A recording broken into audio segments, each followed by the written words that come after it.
I never expected to find myself standing at the reception desk of Golden Sunset Retreat at 72 years old, watching the most valuable lessons of my life unfold before my eyes. But when my children hastily relocated me to this facility, with its cracked ceiling tiles and lingering scent of industrial bleach, they couldn't have anticipated the $42 million portfolio I'd quietly built over decades.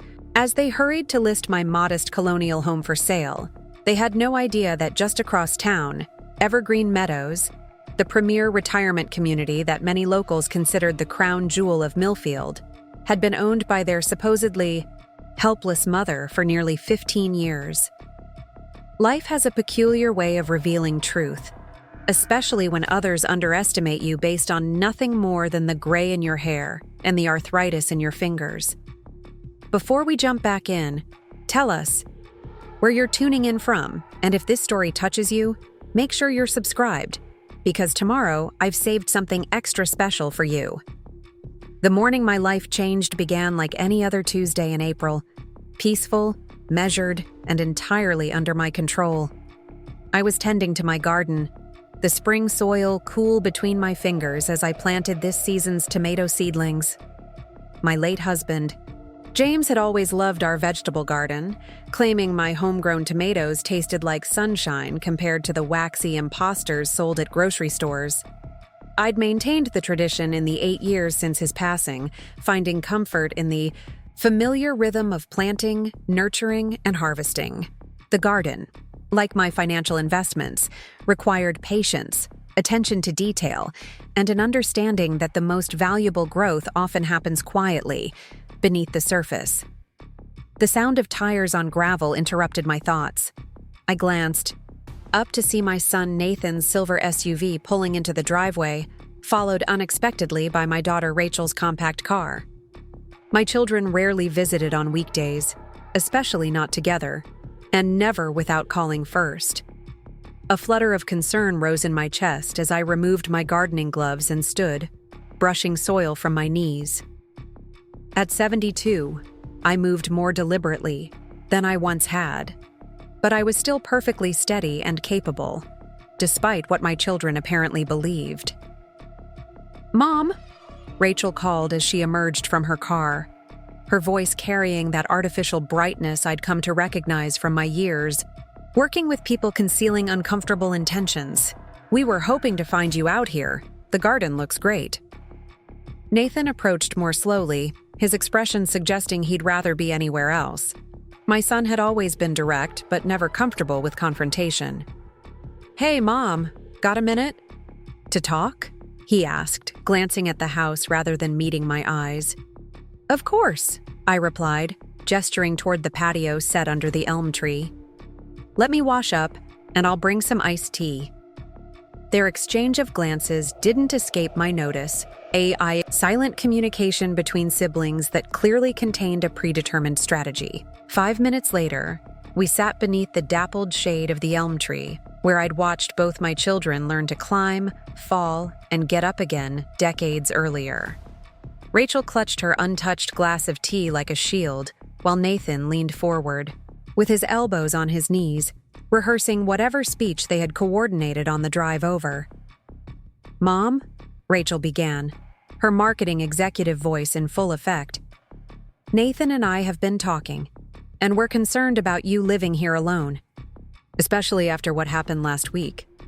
What they referred to as "what happened" had been nothing more significant than a misplaced set of reading glasses that I'd eventually found in the refrigerator.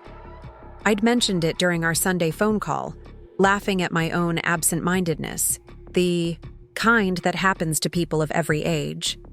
Apparently, this minor incident had triggered a full-blown intervention. "I appreciate your concern," I said evenly, "but I'm managing perfectly well. One misplaced pair of glasses hardly constitutes a crisis." Nathan shook his head. "It's not just the glasses, Mom. The house is becoming too much for you to maintain. The gutters need cleaning, the driveway's cracking, and the back steps are getting dangerous with those loose boards." I took a slow sip of tea to compose my thoughts. The house maintenance concerns were legitimate, but hardly insurmountable. "Those are manageable issues," I can hire someone to handle the repairs. On your teacher's pension and Social Security? Rachel countered with barely disguised condescension. Mom, be realistic. Those kinds of ongoing expenses add up quickly. What my children didn't know, what I had carefully kept private through decades of disciplined financial planning, was that my resources extended far beyond the modest teacher's salary I'd earned during my 30-year career teaching high school economics. While James had worked as a civil engineer for the county, I had systematically built an investment portfolio that had long since outpaced both our pensions combined. It began when I was 27, with a $9,000 inheritance from my grandmother. Instead of spending it on a newer car as everyone expected, I invested in a small apartment building near the state university. That initial investment led to others, carefully researched stocks, commercial real estate partnerships, and eventually, 15 years ago, the acquisition of what became Evergreen Meadows, the premier retirement community in our region.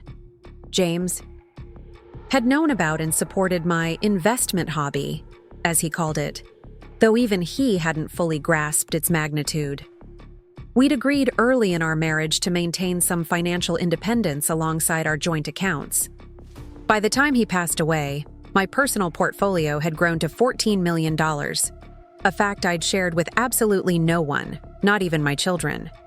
Since James's death, strategic investments and property holdings had increased that sum to approximately $42 million.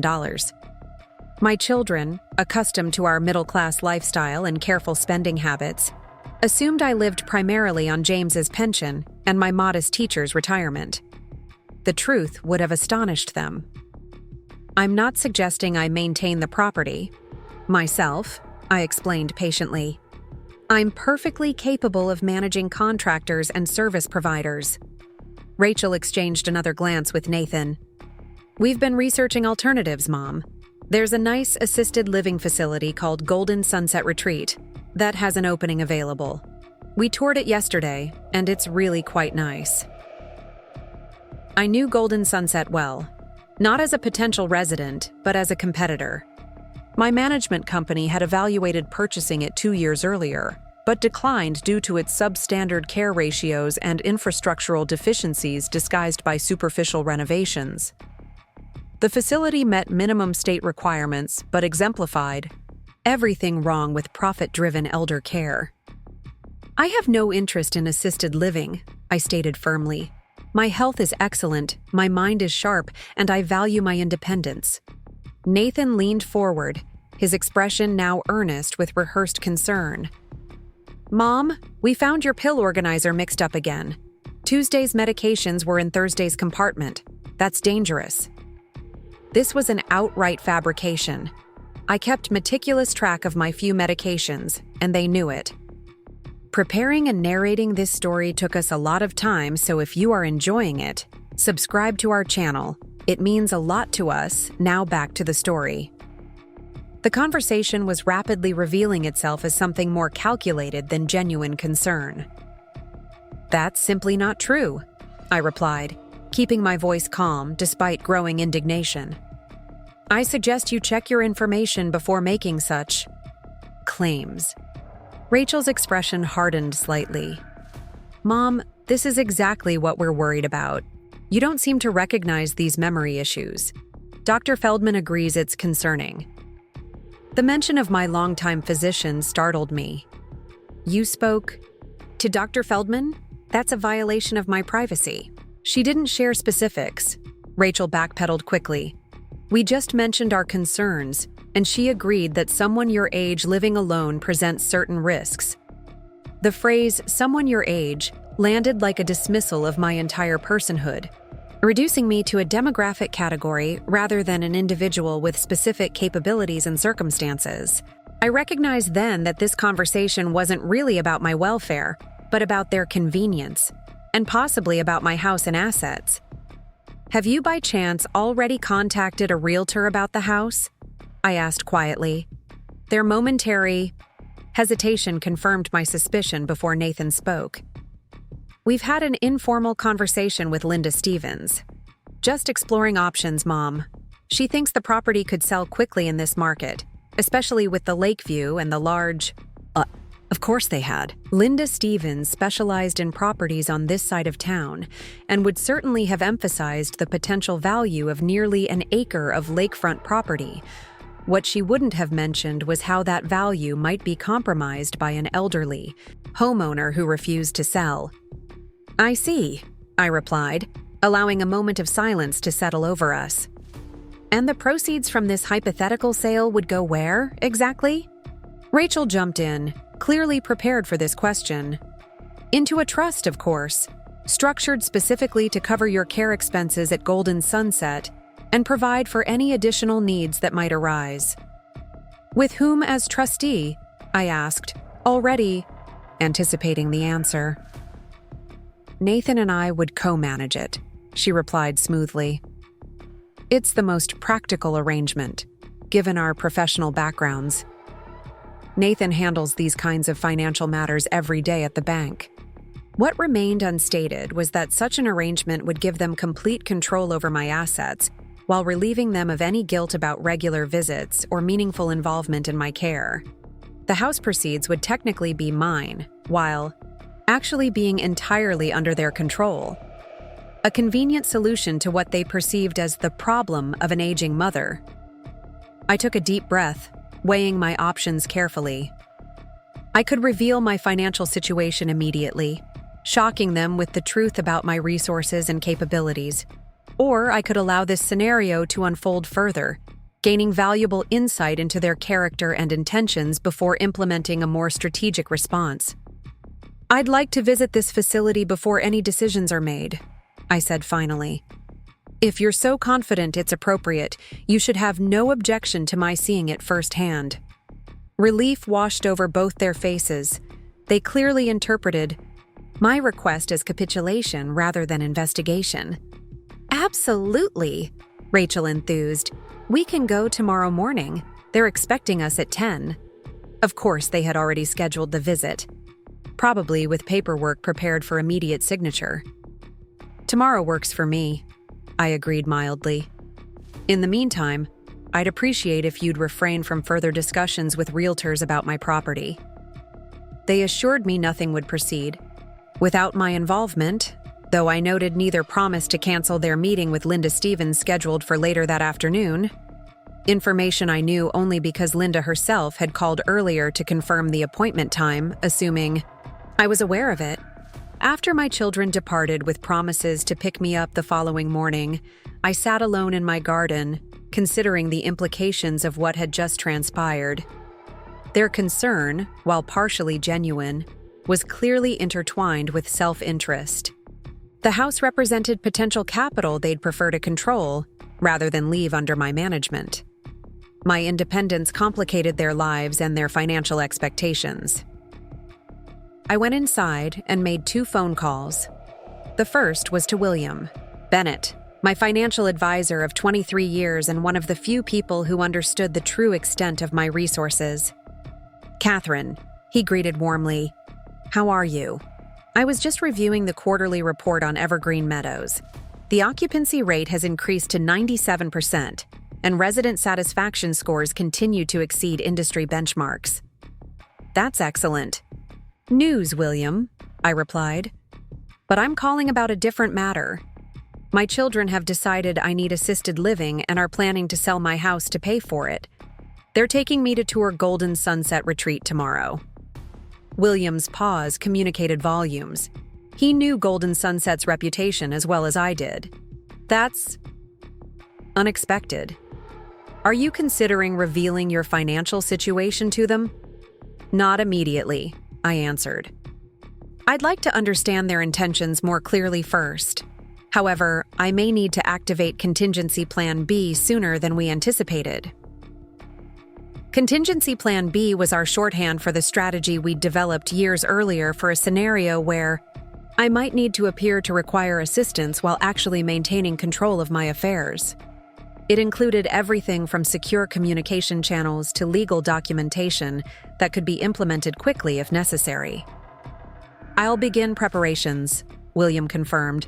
"The documentation is current, so we can move forward whenever you give the word," Do you want me to contact Marianne as well?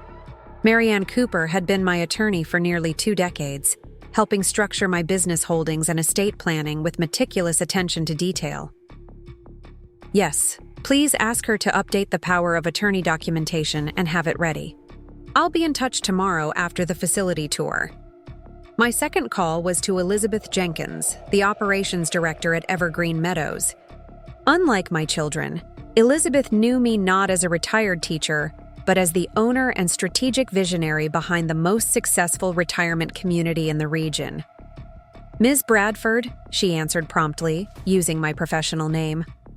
I had legally maintained my maiden name, Bradford, for business purposes while using James's surname, Campbell, in my personal life, an arrangement that had conveniently kept my business identity separate from my family life. Elizabeth, I need to schedule a confidential meeting tomorrow afternoon around 2. Something has come up that may require adjustments to our quarterly strategy.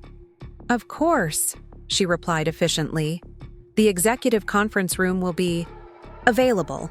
Is there anything I should prepare in advance? Please have the current resident intake procedures and financial documentation ready for review. And Elizabeth, this meeting needs to remain confidential. If anyone asks, it's a routine property assessment with a potential investor. After completing these calls, I spent the evening reviewing my financial documentation and preparing for the following day's theatrical performance at Golden Sunset. I needed to appear open-minded, but hesitant, interested enough to keep my children engaged while gathering information about their true intentions. The next morning, Nathan arrived alone, explaining that Rachel had an unavoidable client emergency, but would meet us at the facility. I suspected she simply found it uncomfortable to be present for the actual relocation discussion. She had always preferred delivering difficult news through intermediaries. "You look nice, Mom," Nathan commented as I settled into the passenger seat of his SUV. I had chosen my outfit deliberately, a modest navy dress with comfortable shoes, respectable enough to make a good impression but intentionally avoiding anything too stylish or expensive that might contradict their perception of me as financially limited. "Thank you," I replied. I thought I should look presentable for the tour.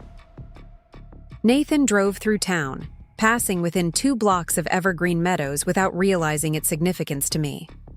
As we approached Golden Sunset on the opposite side of town, I noted the contrast immediately. While the grounds appeared reasonably maintained, the building itself showed signs of deferred maintenance disguised by superficial cosmetic treatments. Fresh paint over cracked stucco, bright flowers, planted around the entrance to distract from the aging infrastructure.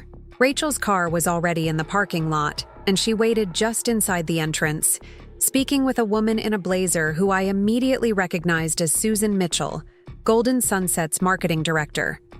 Our paths had crossed at industry functions, though I doubted she would recognize me in this context. I had always been careful to maintain separation between my personal and professional identities. "Mom!" Rachel called with excessive enthusiasm. "This is Susan Mitchell, the Community Outreach Coordinator here at Golden Sunset. She's going to show us around and answer any questions we have." Susan extended her hand with a practiced smile. "Mrs. Campbell, it's a pleasure to meet you. Your children have told me so much about you and your teaching career.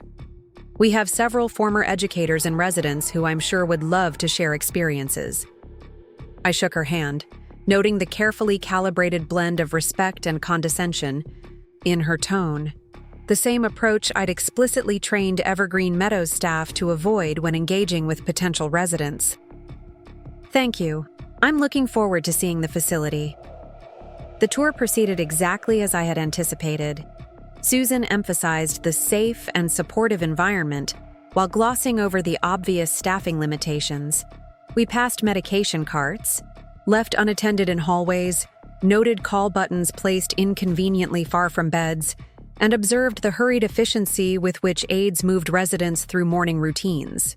Most revealing was the dining area, where the unmistakable aroma of institutional food preparation permeated the air despite not being mealtime. The menu posted on the wall listed bland, economical options clearly designed to meet minimum nutritional requirements at minimal cost. This contrasted sharply with Evergreen Meadows' restaurant-style dining program, featuring locally sourced ingredients and menu choices developed in consultation with both nutritionists and culinary professionals. As you can see, we offer 3 balanced meals daily in our community dining room, Susan explained. Special diets can be accommodated with advance notice, though there is a small surcharge for that service. Of course there was.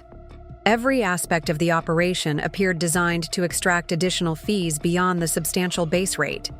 I could already imagine the itemized monthly statements with charges for premium services that should have been standard care. "What's your staff-to-resident ratio on overnight shifts?" I asked innocently, knowing this question would reveal volumes about their care philosophy. Susan's momentary hesitation confirmed my suspicion before she answered. "We maintain all state-required staffing levels at all times," she replied, neatly avoiding the specific numbers. "Our care team is highly trained to respond efficiently to resident needs." Translation: they operated with the absolute minimum staff legally permitted, likely with too few personnel to provide prompt assistance during night hours. At Evergreen Meadows, we maintained staffing ratios nearly double the state requirement, recognizing that genuine care couldn't be delivered on an assembly line schedule. As the tour continued, we were shown a semi-private room, 2 narrow living spaces separated by a thin curtain with a shared bathroom. "Most of our residents find the companionship of a roommate beneficial," Susan explained, "though private rooms are available for an additional monthly fee." "And what would that fee be?" I inquired, noting Rachel's slight frown at my question. "The private room supplement is just $1,200 additional per month," Susan replied smoothly. "Many families find it's well worth the investment for their loved one's comfort." This explained why Rachel appeared concerned. She and Nathan had likely budgeted based on the semi-private room rate, already stretching what they believed to be my limited resources. The investment Susan referenced would come from the accelerated depletion of my house proceeds, directly impacting their eventual inheritance. After viewing activity spaces that appeared rarely used and a small garden area that was clearly more decorative than functional for residents, we were escorted to Susan's office to discuss next steps. Rachel and Nathan flanked me on uncomfortable visitor chairs, while Susan presented a glossy folder containing admissions paperwork, fee schedules, and what she described as transition assistance documentation. "We can typically accommodate new residents within 2 weeks of completing the paperwork," Susan explained, sliding forms across her desk with practiced efficiency. "Your children mentioned you're planning to transition from your current home, so our relocation specialist can provide resources for downsizing and property disposition if needed." I noted the presumptive language, not if I decided to move in, but when. The form on top required a $5,000 community acceptance deposit that I immediately recognized as a thinly disguised way to make withdrawal financially painful once committed. "This seems rather rushed," I observed, deliberately not reaching for the papers. "I'd like some time to consider options and review the materials." Rachel jumped in quickly. "Mom, we don't want to lose this opportunity. They rarely have openings, and there's actually a waiting list for most rooms." This was almost certainly false. Golden Sunset's occupancy challenges were well known within the industry. One reason they emphasized rapid commitment from prospective residents. Their business model depended on quick turnover and minimizing gaps between residents. "Nevertheless, I won't be making a decision today," I stated firmly. "I'd like to review these materials carefully and perhaps visit again before committing to such a significant change." Susan's smile remained in place, though it tightened slightly at the edges. "Of course, we encourage informed decisions. However, I should mention that we can only hold this particular room for 72 hours without a deposit." Classic high-pressure sales tactics create artificial scarcity to force quick commitment. I had specifically banned such approaches at Evergreen, Meadows, believing that major life transitions deserved thoughtful consideration rather than rushed decisions driven by fear. "I understand," I replied calmly. "If this room becomes unavailable, I'm sure others will open up in time. Should I decide this is the right place for me?" Nathan looked uncomfortable with my resistance, while Rachel appeared increasingly frustrated. This wasn't proceeding according to their schedule, which likely included having me signed and committed before I could reconsider. "Mom, we're just trying to make sure you're safe and well cared for," Rachel said, her voice taking on the exaggerated patience one might use with a difficult child. "After what happened with your medications and the increasing maintenance issues at the house, this really seems like the best solution." I looked directly at my daughter, maintaining steady eye contact. "I appreciate your concern, Rachel. But this is ultimately my decision, and I intend to make it carefully. Now, shall we continue this discussion over lunch? I found the tour quite thorough and could use a meal."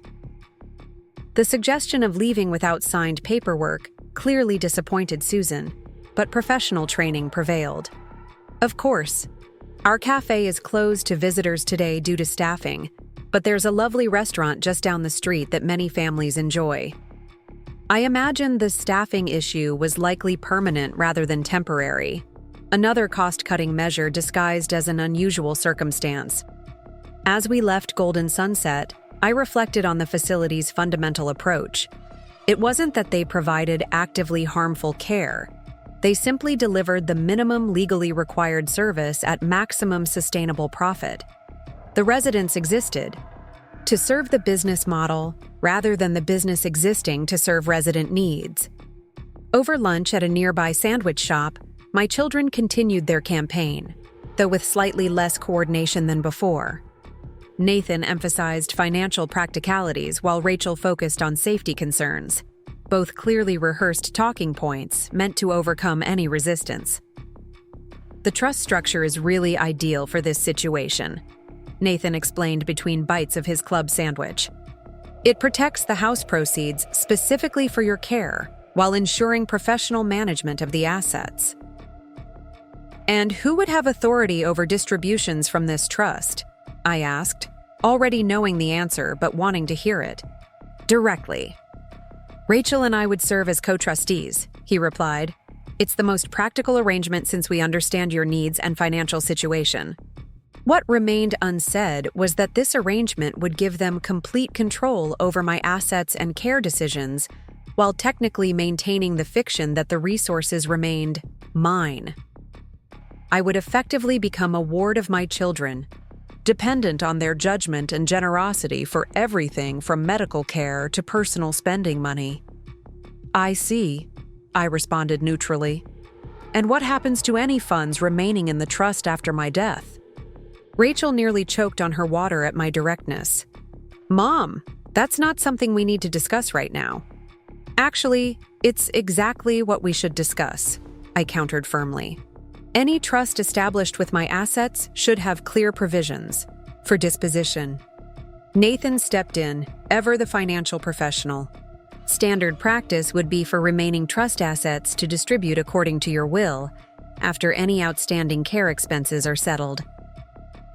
This was technically accurate but practically misleading. The way such trusts typically operated, trustees had significant latitude to authorize expenses that could substantially deplete the principal before it ever became part of an estate. Administrative fees, management costs, and even family support allocations could be justified under broadly written trust provisions. "I'd want any trust document reviewed by my own attorney before signing," I stated. The first direct resistance I'd offered to their carefully orchestrated plan. "Your attorney?" Rachel repeated, clearly surprised. "Mom, Nathan works with the bank's legal team regularly. They're experts in these arrangements." "Nevertheless, I would require independent legal review," I insisted. "Now, if you'll excuse me briefly, I need to visit the ladies' room." In the privacy of the restaurant's bathroom, I sent a text message to Elizabeth at Evergreen Meadows, confirming our meeting for 2 p.m., and requesting that William Bennett join us via secure video call. The pieces were falling into place for what would happen next. I would allow my children to believe their plan was proceeding, albeit more slowly than they hoped, while I prepared the necessary counter-response. When I returned to the table, I presented a carefully calibrated compromise. I understand your concerns about the house and my living situation. While I'm not prepared to commit to Golden Sunset today, I am willing to consider a property assessment to determine what maintenance issues need immediate attention. If the costs prove prohibitive, then we can discuss alternatives in more detail. The relief on their faces was evident. They believed I was beginning to accept their narrative rather than simply gathering information about their intentions.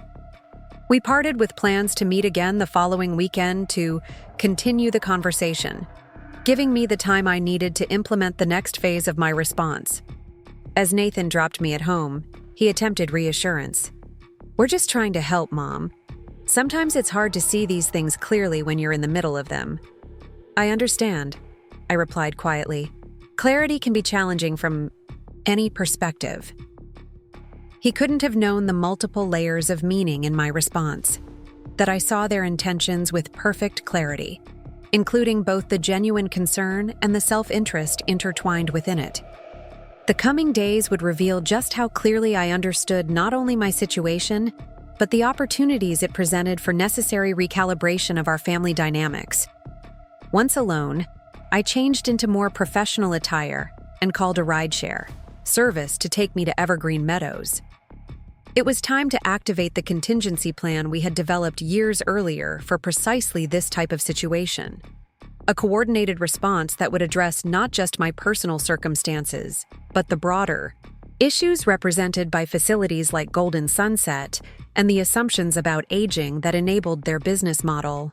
As I gathered the necessary documentation for my meeting with Elizabeth and William, I felt not anger, but resolute determination. My children had made assumptions about my capabilities and resources that would soon be corrected. But more importantly, I had an opportunity to demonstrate something essential that extended beyond our family dynamics, that dignity need never be surrendered regardless of age, and that those who underestimate others based on gray hair and birth date do so at their own peril.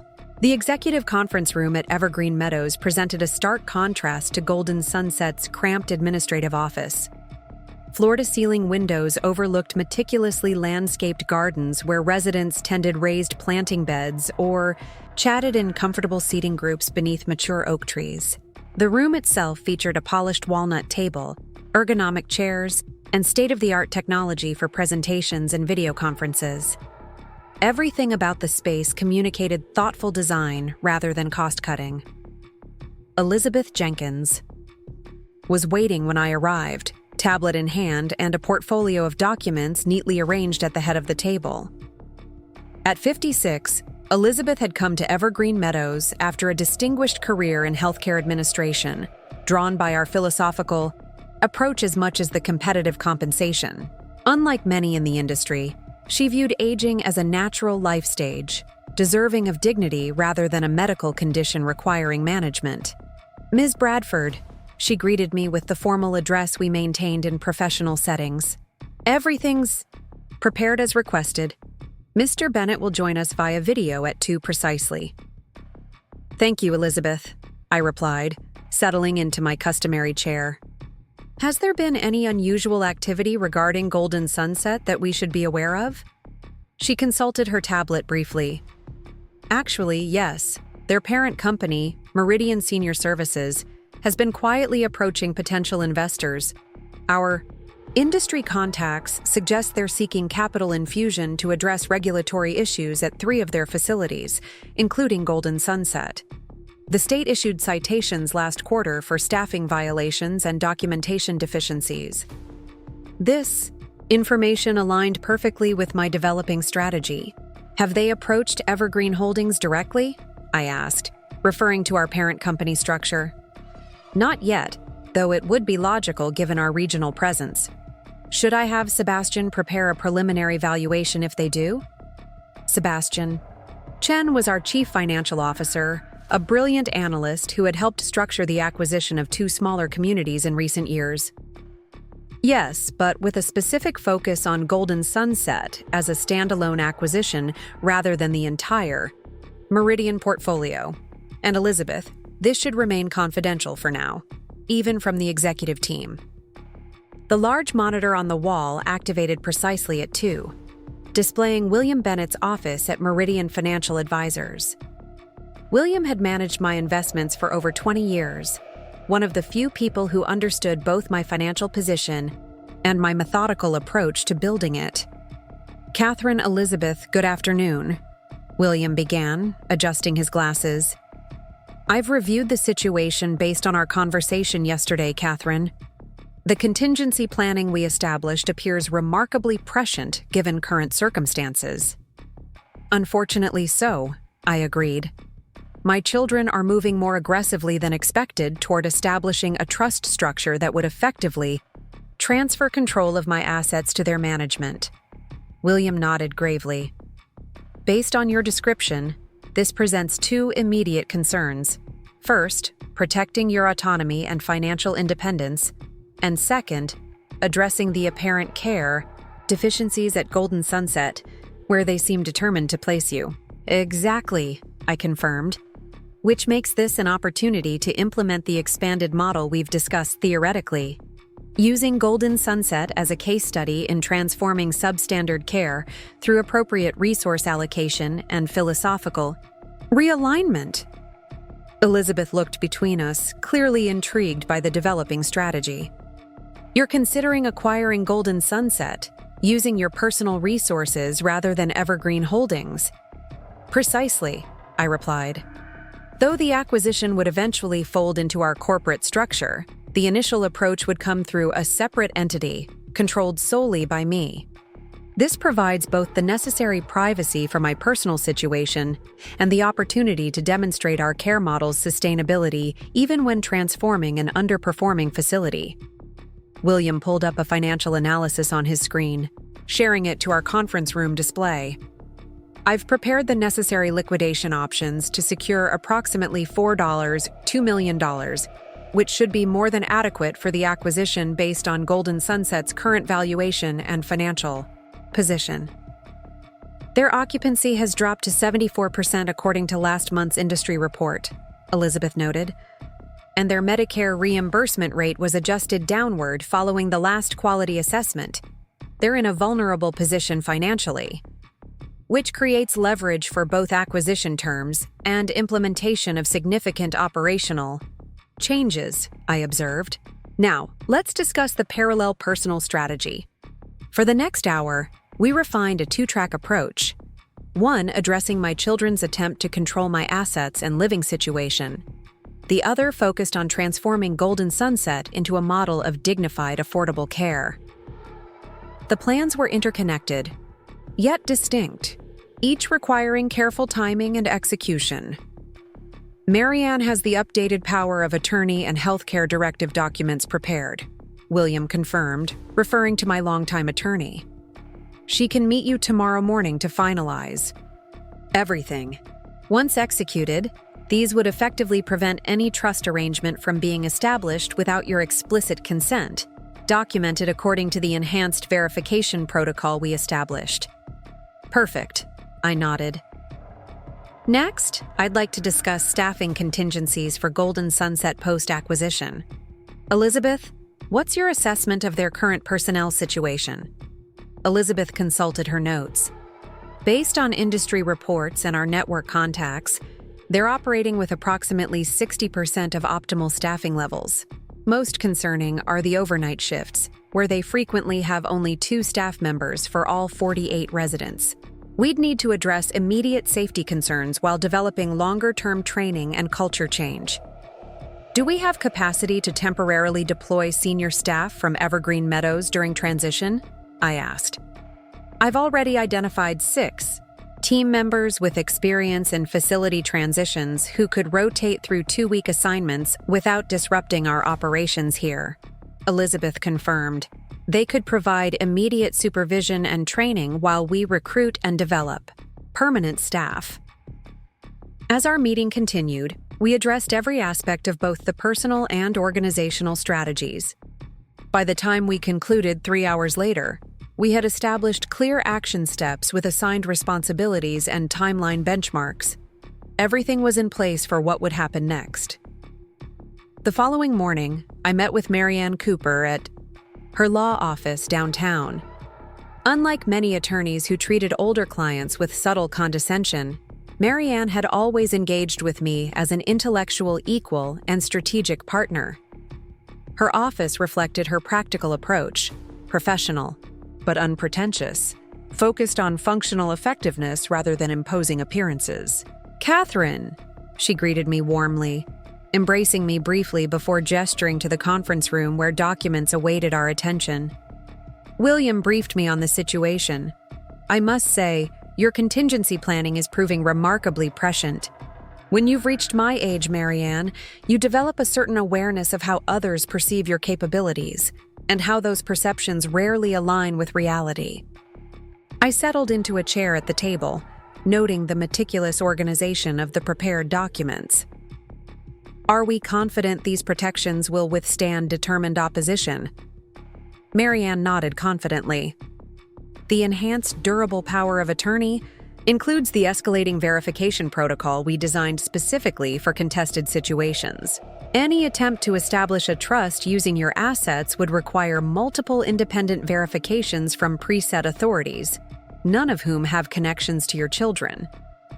And the healthcare directive? Similarly structured with redundant protections. It explicitly prohibits placement in any care facility without documented consent, verified by at least 2 independent medical professionals who must certify decision-making capacity at time of consent."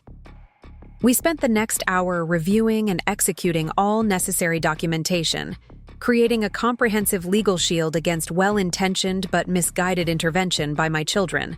The process wasn't motivated by anger at their actions, but by recognition of the fundamental principle at stake, my right to self-determination regardless of age. "There's one additional element I'd like to implement," I said as we concluded the formal documentation. "The acquisition offer for Golden Sunset needs to proceed from an entity that cannot be immediately connected to either my personal identity or Evergreen Meadows." Marianne smiled slightly. "I anticipated this request. I've prepared formation documents for Dignity First Holdings, LLC, structured with enhanced privacy protections through a Nevada-registered agent. You would be the sole beneficial owner while maintaining separation between your personal finances and this specific initiative." "Perfect," I replied, reviewing and signing the additional documents. "And the acquisition offer?" "Ready to submit whenever you give the word. The terms are exactly as you and William specified, including the contingency provisions regarding current resident protection and staff retention during transition." By early afternoon, everything was in place legally. The next phase would require personal rather than professional attention. A direct conversation with my children about their assumptions and intentions.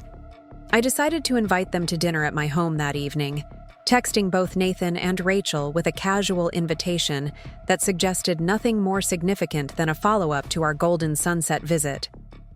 Their responses came quickly, both accepting, with a hint of eagerness that suggested they viewed this as an opportunity to continue pressing their agenda.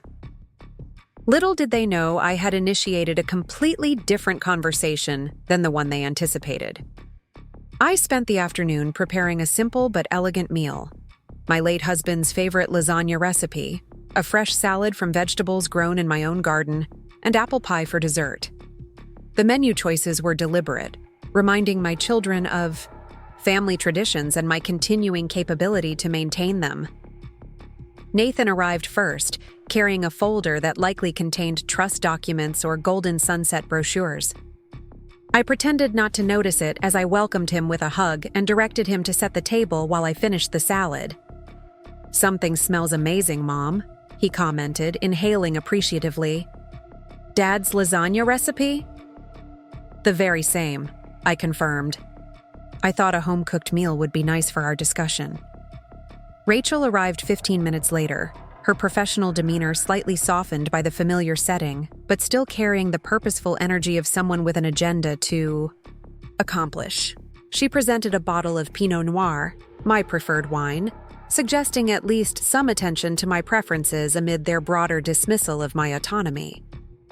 "The house looks great, Mom," she observed, glancing around the kitchen and living room, with what appeared to be assessment rather than appreciation. "Have you had someone helping with cleaning?" The question contained built-in assumptions about my capabilities that perfectly illustrated the problem at hand. "I manage my own household. Rachel, just as I always have," I replied mildly, accepting the wine and pouring 3 glasses. Dinner began pleasantly enough, with conversation focusing on neutral topics: Nathan's children's school activities, Rachel's recent business trip to Chicago, community events scheduled for the coming weekend. I allowed this comfortable rhythm to continue through the main course, waiting until we had transitioned to dessert before shifting the conversation toward its actual purpose. "I've been reflecting on our visit to Golden Sunset," I began, serving slices of apple pie still warm from the oven. "The experience was quite informative, though perhaps not in the way you intended." My children exchanged a quick glance, clearly interpreting this opening as progress toward their objective. Nathan set his dessert fork down and reached for the folder he'd placed on an adjacent chair. "We brought some additional information about the facility and the transition process. Their residency director provided these materials specifically addressing common concerns." I raised a hand gently to pause his presentation. "Before we discuss Golden Sunset further, I'd like to clarify something important. When exactly did you and Rachel decide that I was no longer capable of making my own decisions?" The directness of the question clearly startled them both. Rachel recovered first, slipping into the placating tone she likely used with difficult clients. "Mom, it's not about capability. It's about practical considerations and planning for the future. We're just trying to be proactive rather than waiting for a crisis."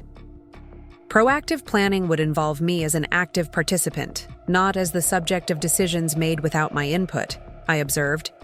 "You contacted my doctor without permission, spoke with a realtor about my house before discussing it with me, and presented assisted living as a foregone conclusion rather than one option among many." Nathan shifted uncomfortably. "We were concerned after finding your medication mixed up, Mom. That's a safety issue that can't be ignored." "My medication was not mixed up, Nathan. That claim is simply untrue." I met his gaze directly until he looked away, his discomfort with the fabrication evident.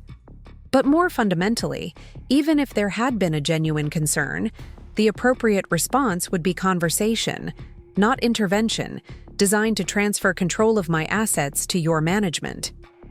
Rachel's expression hardened slightly. "That's unfair, Mom. The trust would be for your benefit, ensuring your care needs are met without financial worry. With you and Nathan as trustees, having complete discretion over expenditures and management," I noted. "An arrangement that conveniently removes me from decisions about my own resources." "It's standard practice for this situation," Nathan argued, his banking background evident in the terminology.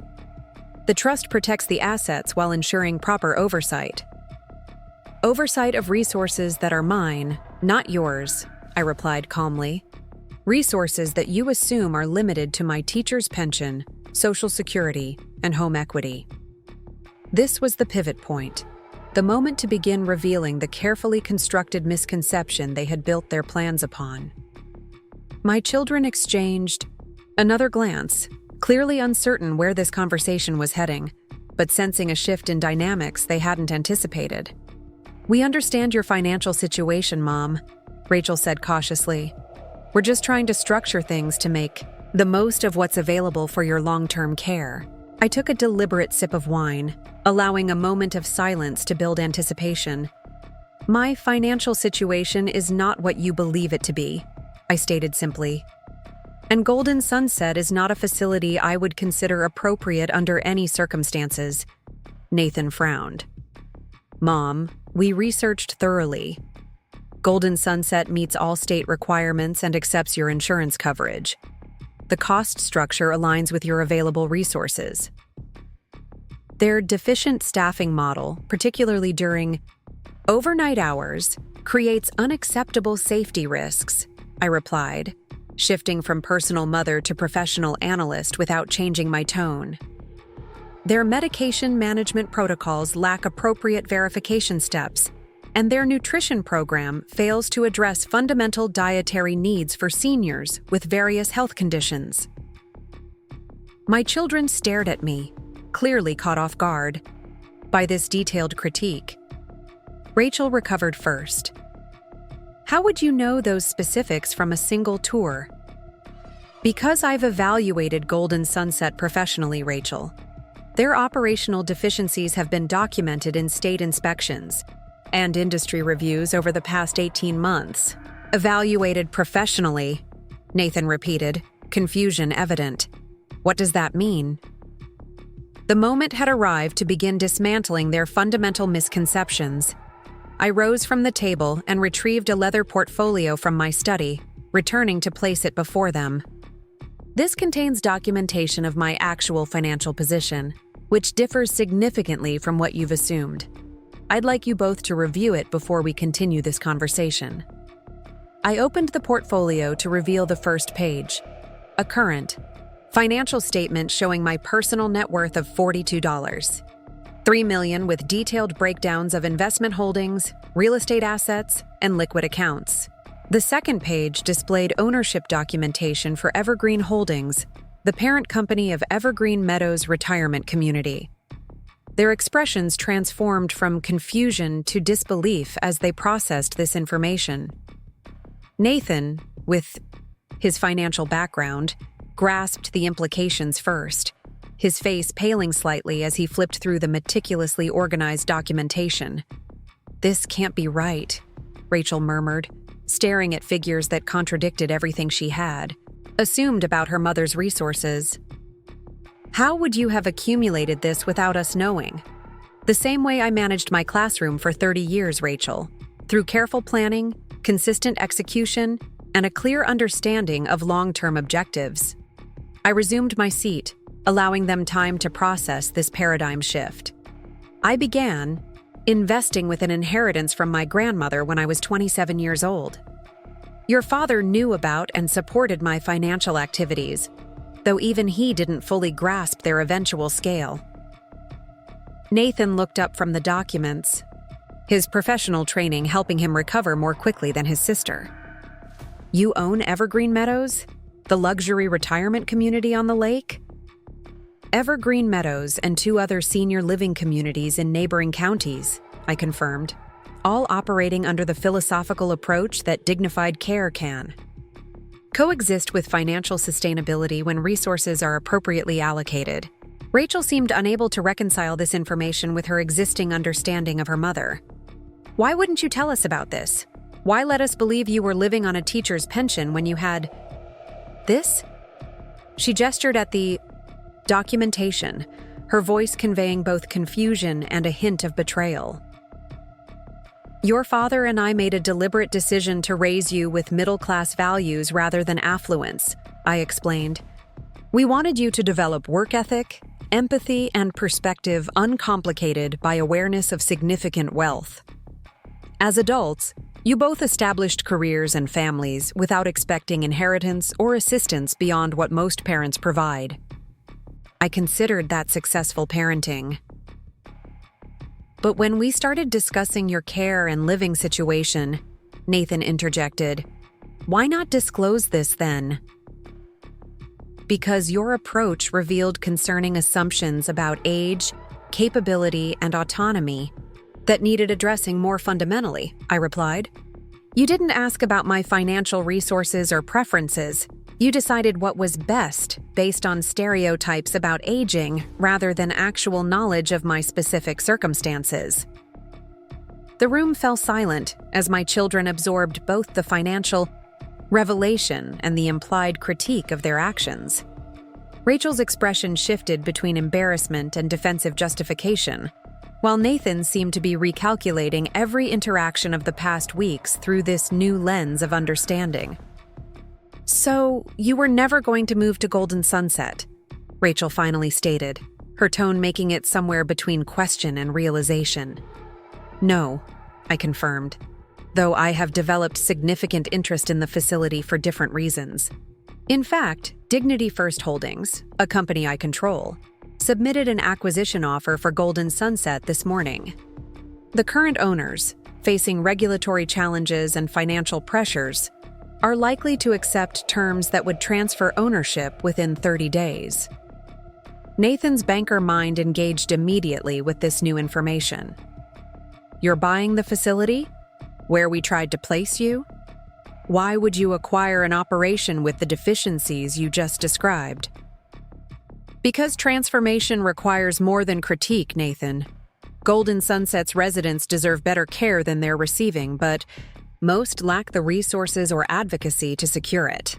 Acquisition provides opportunity to implement dignity-centered approaches while demonstrating that quality care doesn't require luxury pricing, just appropriate resource allocation and philosophical commitment."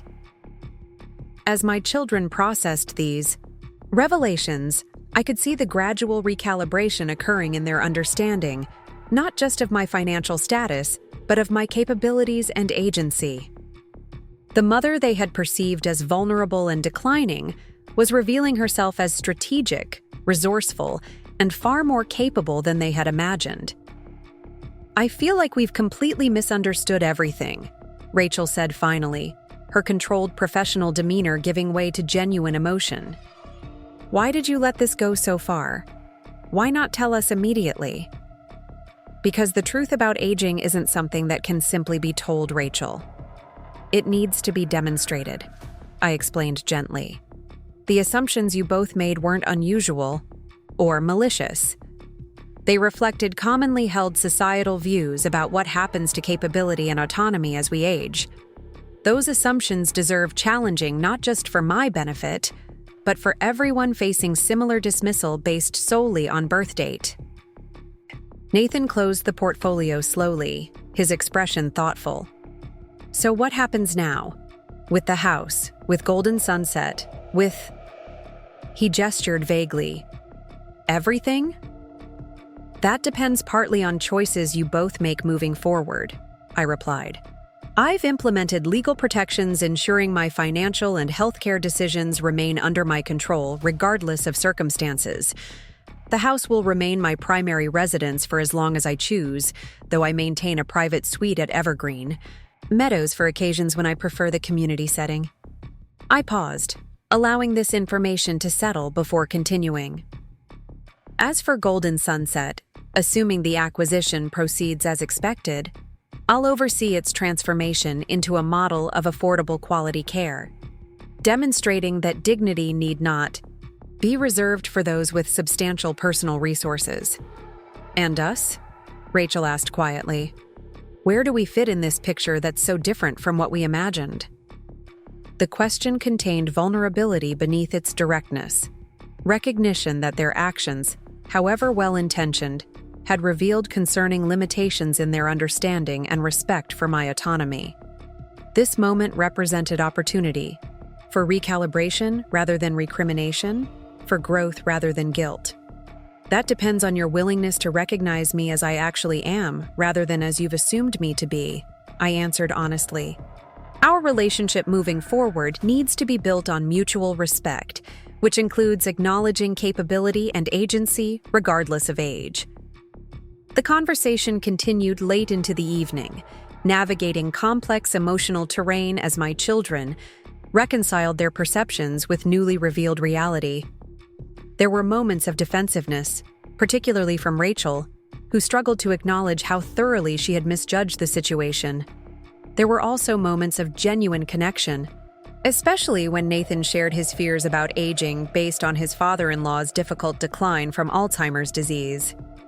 By the time they departed shortly after 11, we had established a tentative framework for moving forward. Not immediate resolution, but authentic engagement with the actual circumstances, rather than convenient assumptions. They had agreed, to review the Golden Sunset acquisition proposal and potentially contribute professional expertise to the transformation process. More importantly, they had begun the essential recalibration from seeing me as a problem to be managed to recognizing me as a capable individual with continuing purpose and agency. After they left, I sat alone in my garden beneath the waxing moon, reflecting on how differently the evening had unfolded from anything my children had anticipated when accepting my dinner invitation. Their planned discussion about trust arrangements and facility transition had instead become a fundamental reassessment of their mother's identity and capabilities. The coming weeks would bring implementation of both tracks of my strategy, the personal recalibration of family dynamics and the professional transformation of Golden Sunset into a model of dignified, affordable care. The acquisition process was already proceeding, with preliminary acceptance of our offer received late that evening via email from Marianne. What had begun as my children's attempt to manage what they perceived as my decline had catalyzed something entirely different. Demonstration that age need not diminish agency, that capability continues evolving rather than inevitably declining, and that dignity remains non-negotiable regardless of birth date or circumstance. The garden air carried the scent of night-blooming jasmine as I considered the parallel between horticulture and human potential. Plants require appropriate conditions to thrive, regardless of their age or stage. Similarly, humans of every age deserve environments that support their continuing growth rather than assumptions that restrict their possibilities. The transformation of Golden Sunset would embody this philosophy, creating space for residents to continue developing rather than merely being maintained. Tomorrow would bring the next phase of implementation, meeting with Elizabeth and our transition team to begin detailed planning for post-acquisition changes at Golden Sunset. The process would require careful attention to both physical infrastructure and organizational culture, addressing immediate safety concerns while establishing foundation for long-term transformation. As I finally prepared for bed, I felt not triumph over my children's mistaken assumptions, but anticipation for the meaningful work ahead. Their attempt to relocate me to substandard care had inadvertently created opportunity to address systemic issues affecting vulnerable seniors without financial privilege or family advocacy. The coming transformation would serve not just as personal vindication, but as practical demonstration that dignified care remained possible within financial constraints when priorities centered on human needs rather than profit maximization. What my children had intended as an ending, transition to assisted living and surrender of independence, had instead catalyzed a new beginning. Not just for me, but potentially for everyone residing at Golden Sunset, and the broader conversation about aging, capability, and the fundamental right to dignity, regardless of chronological age. 2 weeks after revealing my true financial position, to my children, the acquisition of Golden Sunset became official. The ceremony took place in Marianne's office on a crisp October morning, with only essential parties present. Myself, Marianne as legal counsel, William Bennett representing my financial interests, and the selling party's representatives who still didn't know the true identity of their buyer. Thomas Henderson, CEO of Meridian Senior Services, signed the documents with the relief of someone shedding a liability rather than understanding he was transferring responsibility to someone committed to fundamental transformation. His company retained their other struggling facilities, but Golden Sunset, with its cascading regulatory citations and declining occupancy, had become their most pressing concern. "A pleasure doing business with Dignity First Holdings," Henderson said as he slid the final signed document across the conference table. "I hope your investment group finds the property suitable for their objectives." "We're quite confident in our plans," I replied neutrally, maintaining the fiction of representing anonymous investors rather than being the sole owner. Henderson would learn my identity eventually, but for now, strategic anonymity served our bow. Transformation objectives better. After the corporate representatives departed, Marianne, William, and I remained to finalize operational details. "The transition team from Evergreen Meadows is ready to deploy tomorrow morning," I informed them. Elizabeth has selected our most experienced change management specialists.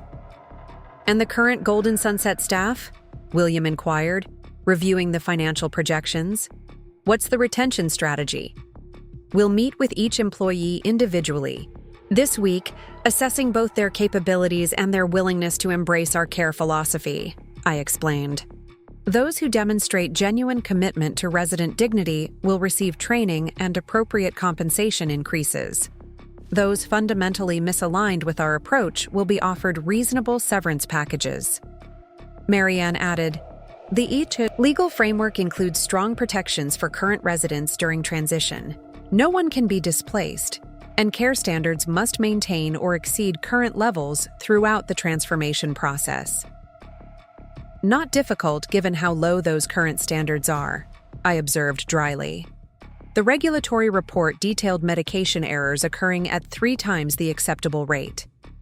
We'll address critical safety issues within 48 hours while developing comprehensive improvements for the longer term. The following morning, I arrived at Golden Sunset at 6:30, an hour before the announcement of ownership change would be made to staff and residents. Elizabeth accompanied me, along with 4 senior managers from Evergreen Meadows who would oversee immediate operational changes. The contrast between this arrival and my initial tour with my children couldn't have been more pronounced. Then, I had been treated as a prospective resident whose autonomy was already compromised. Now, I entered as the owner with both the authority and resources to implement fundamental change.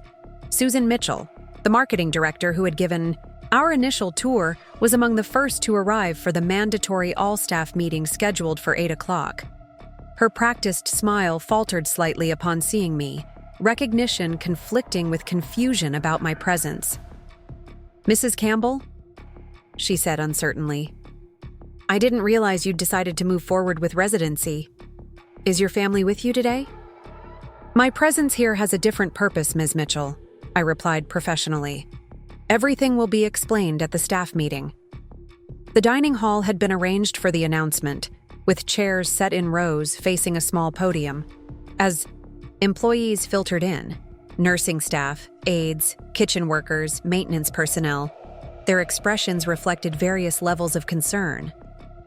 Change in healthcare facilities often meant reduced hours, layoffs, or intensified demands with fewer resources.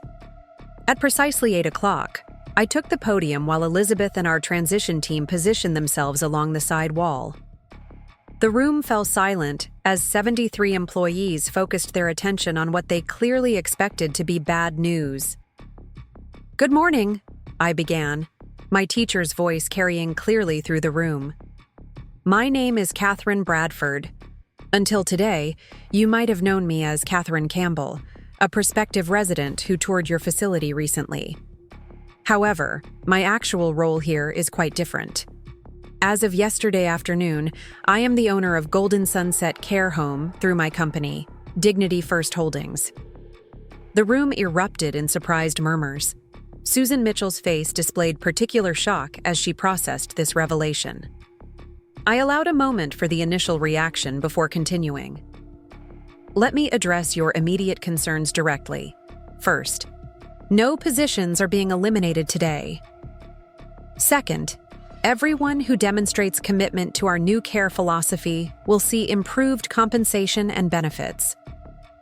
Third, our objective is transforming Golden Sunset into a model of dignified, resident-centered care while maintaining financial sustainability." Over the next hour, I outlined our transformation plan, introducing the transition team from Evergreen Meadows and explaining the immediate changes that would begin that day. Critical safety issues, understaffing during overnight shifts, medication, management protocols, emergency response procedures would be addressed within 48 hours. Longer-term improvements to physical infrastructure, nutrition programs, and activity offerings would roll out over the coming months. "Change can be unsettling," I acknowledged near the end of my presentation. "But I want to be clear. We're not asking you to work harder for less. We're investing in proper staffing levels, competitive wages, and comprehensive training, because quality care requires quality caregivers. Those who embrace this philosophy will find Golden Sunset becoming a workplace that values their contributions appropriately. After the meeting, I conducted rounds with Elizabeth, visiting each resident personally to introduce myself and explain the ownership change. Many displayed the cautious hope of people who had experienced too many broken promises to embrace optimism readily. In room 127, I found Margaret Foster, a former librarian whose daughter had placed her at Golden Sunset 6 months earlier. Her sparse half of the shared room contained a few books on a rickety shelf and photographs arranged carefully on her nightstand. "You're the lady who toured with her children last week," Margaret observed as I introduced myself. "The one who asked about staffing ratios and actually listened to the answer." "That's correct," I confirmed, settling into the vinyl chair beside her bed, though my role has changed somewhat since then. Margaret studied me with sharp intelligence that her circumstances hadn't dimmed. "You bought this place. Whatever for? It's been declining for years." "Because decline isn't inevitable, Mrs. Foster. It's a choice, one I'm choosing to reverse." I gestured around her room. "Would you mind sharing what changes would most improve your daily experience here?" For the next 20 minutes, Margaret provided detailed observations about everything from meal quality to the dismissive attitude of certain staff members. Her insights aligned perfectly with our assessment findings while adding personal context that data couldn't capture. "The worst part isn't the food or even the understaffing," she concluded quietly. "It's being treated like my thoughts and preferences no longer matter, as if reaching a certain age means forfeiting the right to opinions or choices." "That philosophy ends today," I assured her. "Starting tomorrow, we'll be implementing resident councils where your thoughts and preferences won't just matter. They'll drive our improvement priorities." Similar conversations throughout the morning revealed consistent themes.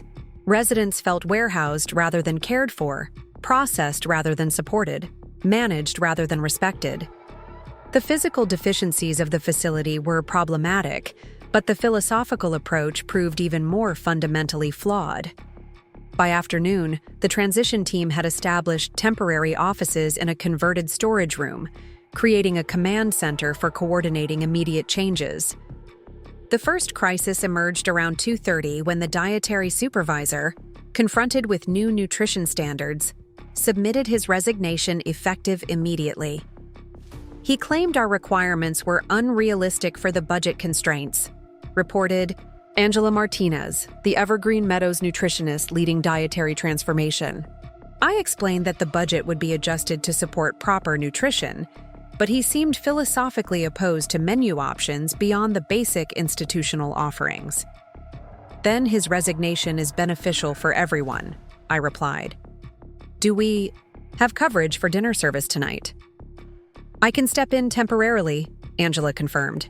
"And I've already contacted 2 potential candidates from our network who could interview tomorrow." "Excellent.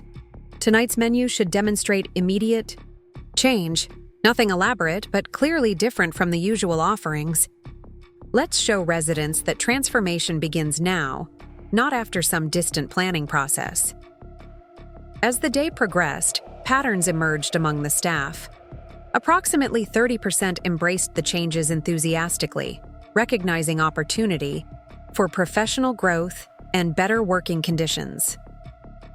Another 40% displayed cautious optimism, willing to adapt while reserving judgment about whether promises would materialize. The remaining 30% exhibited resistance ranging from passive skepticism to active opposition. The most concerning resistance came from Brenda Phillips, the director of nursing who had maintained her position for 7 years by rigidly enforcing minimal standards while discouraging initiative among her staff. When informed that medication protocols would now require double verification and enhanced documentation, she protested vigorously. "These additional steps will slow down MedPass and create overtime issues," she argued during our late afternoon meeting. "We've been using our current system successfully for years." Successfully by whose definition? I countered. The state citations document multiple medication errors, including 3 instances of incorrect dosages that could have resulted in serious harm. Enhanced protocols protect both residents and staff.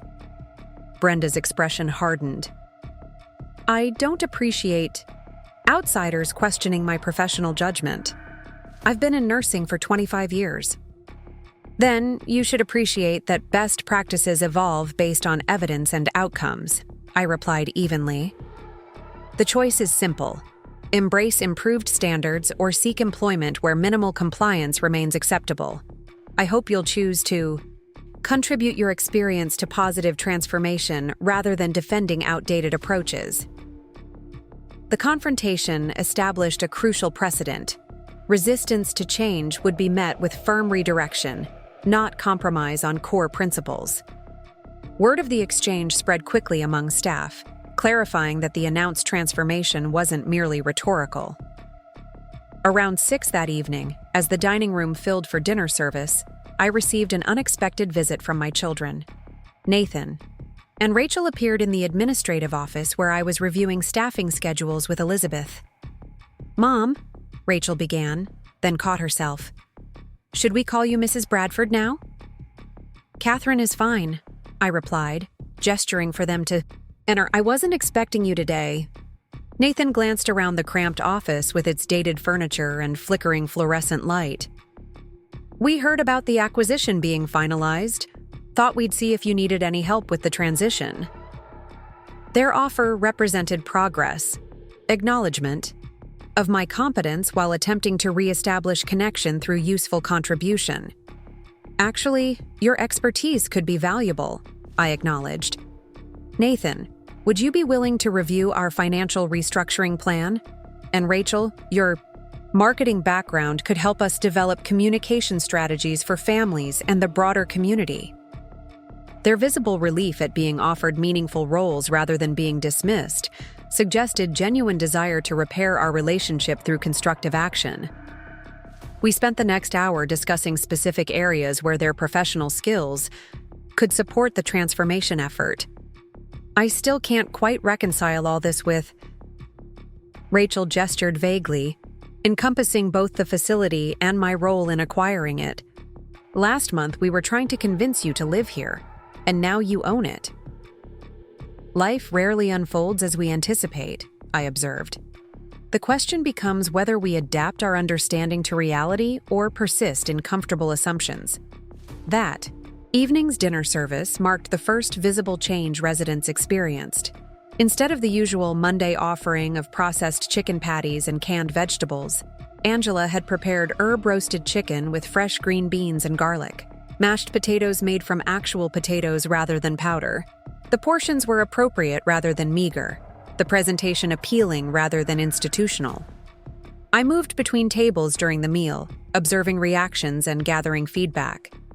The response ranged from pleased surprise to outright suspicion that this represented a temporary show rather than permanent improvement. "Don't get too excited," warned Harold Simpson, a 90-year-old former mechanic. "New management always makes a splash at first. Give it 2 weeks and we'll be back to mystery meat and mushy peas." "Would you be willing to bet on that, Mr. Simpson?" I replied with a slight smile. "I'll personally guarantee that meal quality will continue improving, not declining. If I'm wrong, I'll prepare your favorite meal myself in the main kitchen." Harold's weathered face creased with amusement. "You're on, lady. I like pot roast with gravy and apple pie for dessert. Hope you can cook." "I'll keep the recipe handy," I assured him, "though you might be disappointed when you have to settle for our professional chef's version instead." The exchange, overheard by nearby residents, generated the first genuine laughter I'd witnessed in the dining room. Small moments of authentic human connection began replacing the institutional atmosphere that had previously dominated. Late that night, after the building had settled into its evening routine, I conducted an unannounced inspection with Marcus Chen, our night shift supervisor from Evergreen Meadows. We found exactly what our preliminary assessment had suggested: 2 overwhelmed staff members attempting to cover all resident needs across the facility. "This is impossible," confided Nancy Williams, a certified nursing assistant who had worked nights at Golden Sunset for 3 years. "If 2 call lights go off simultaneously on opposite ends of the building, someone has to wait. And if there's an actual emergency while we're handling routine tasks. Starting tomorrow night, you'll have proper support," I assured her. "We're immediately implementing 3-person minimum coverage for night shifts, with a registered nurse on duty at all times. Your dedication to residents despite these impossible conditions is precisely why we want to retain staff like you." Nancy's eyes widened with surprise and something like hope. "You mean it? Real help? Not just promises?" "Real help," I confirmed. "Check tomorrow's schedule. The assignments are already posted." As Marcus and I completed our rounds, documenting additional deficiencies while planning immediate remediation, my phone buzzed with a message from Rachel. "Watching you work today provided perspective I've been missing. Would like to discuss marketing strategy for repositioning Golden Sunset's community image when you have time. Proud of what you're accomplishing." The text represented more than professional interest. It was an acknowledgement of capability she hadn't previously recognized and a desire to connect through shared purpose rather than assumed obligation. The following morning brought our first significant crisis. Brenda Phillips, the resistant director of nursing, had contacted several staff members overnight, encouraging them to stage a protest against the new medication protocols. 7 nurses arrived wearing matching t-shirts reading "patient care over paperwork" and refused to implement the enhanced verification procedures. I addressed the group directly in the medication room at 7:15 before the morning med pass began. "Your shirts suggest a false dichotomy," I stated calmly. "Proper documentation is patient care. It prevents errors, ensures accountability, and protects both residents and caregivers. Anyone unwilling to meet these standards should submit their resignation now rather than compromise resident safety through selective compliance." The confrontation lasted 10 tense minutes. 5 nurses ultimately removed their protest shirts and agreed to follow the new protocols. Brenda and 1 other chose immediate termination with severance rather than adaptation. While disruptive, the incident established clear boundaries. Resident safety remained non-negotiable regardless of staff preferences or past practices. Elizabeth had anticipated this possibility and arranged backup coverage from Evergreen Meadows. Within an hour, experienced nurses arrived to ensure no gaps in care occurred. The remaining Golden Sunset staff witnessed both the seriousness of our commitment and the resources available to support proper standards. "You handled that decisively," Nathan observed later that morning. He had arrived early to review financial documents, but witnessed the confrontation's aftermath. In banking, we often compromise to maintain stability during transitions. Compromise has its place, I acknowledged, but not when it concerns fundamental safety or dignity. Some principles merit rigid adherence regardless of temporary disruption. The conversation represented subtle evolution in Nathan's understanding. Recognizing that his mother's approach, while different from corporate practices he knew, contained its own validity based on different priorities and responsibilities. Over the following days, transformation efforts accelerated across all operational areas. The maintenance team, led by Jorge Martinez from Evergreen Meadows, identified and addressed critical safety issues: broken call buttons, malfunctioning emergency lighting, unstable furniture that posed fall risks. The activities coordinator introduced programs that engaged residents' interests rather than merely occupying their time: discussion groups, art classes, gardening projects in the renovated courtyard. Most significantly, we established the promised resident council, elected by peers rather than appointed by administration. Margaret Foster, the former librarian, emerged as its first president, bringing organizational skills and advocacy experience that perfectly suited the role. For 6 months, I've felt like an inmate rather than a resident, she shared during the council's inaugural meeting. Today, I feel like a participant in my own life again. That's not a small change, it's fundamental. The council's first formal recommendation addressed visiting hours, which had been restricted to narrow windows that prioritized staff convenience over family connections.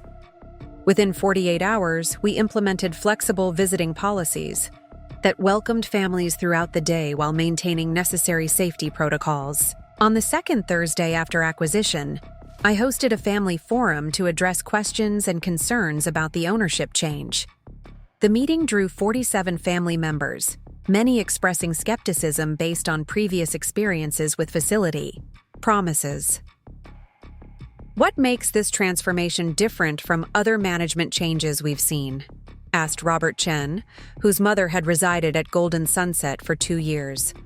We've heard improvement promises before. 3 factors distinguish this effort, I replied directly. First, we have the financial resources to implement changes properly rather than cutting corners. Second, our success metrics prioritize resident well-being over profit margins. Third, I'm personally invested in outcomes because I've experienced the vulnerability of being considered just another elderly person to be managed rather than a complete human being deserving dignity. The last point resonated visibly with several family members. One woman approached me afterward with tears in her eyes. My father built a successful construction company, raised 4 children, volunteered countless hours in our community, she said. Here, they treated him like a child who couldn't decide what he wanted for breakfast. Thank you for understanding that competence doesn't expire at a certain age. These individual connections reinforced my conviction that transformation required more than operational improvements. It demanded fundamental philosophical realignment regarding aging and human worth. By the 3rd week, measurable improvements had emerged across multiple indicators. Medication errors dropped to 0 through enhanced protocols. Staff turnover decreased as working conditions improved and compensation increased. Resident satisfaction, scores measured through daily feedback rather than annual surveys, showed steady upward trends. More tellingly, the atmosphere within the facility shifted from institutional resignation to cautious optimism. Residents began personalizing their spaces as they gained confidence in the permanence of positive changes. Staff members started contributing improvement suggestions rather than merely complying with new requirements. Even Harold Simpson, our skeptical former mechanic, admitted the food had maintained its quality beyond his 2-week threshold. "Guess I won't get to try your pot roast after all," he conceded with good humor. "Though I stand ready to hold you accountable if standards slip." "I appreciate the oversight, Mr. Simpson," I replied. Continued excellence requires vigilant observation from people who remember what inadequacy looked like. Nathan and Rachel's involvement deepened during this period, moving beyond initial tentative participation to genuine engagement with the transformation process. Nathan's financial expertise proved valuable in restructuring vendor contracts and establishing sustainable budgeting models. Rachel developed a community outreach campaign that began repositioning Golden Sunset's reputation from a facility of last resort to a model of dignified care. "I've been thinking about our assumptions," Rachel reflected during one of our evening planning sessions. "We saw aging as inevitable decline requiring management. You've demonstrated its continued evolution deserving support. That's not just a semantic difference. It's a completely different worldview. One that applies far beyond this facility," I agreed. Every person experiencing vulnerability, whether from age, illness, or circumstance, deserves recognition of their continuing humanity rather than reduction to their current limitations. The conversation marked significant progress in our relationship, moving from confrontation through cooperation toward genuine understanding. My children began seeing me not just as their mother, but as a complex individual whose capabilities they had never fully recognized. 1 month after acquisition, Golden Sunset hosted its first community open house to showcase the transformation in progress. The contrast with my initial tour couldn't have been more dramatic. Fresh paint brightened previously dingy corridors. New furniture provided comfortable gathering spaces.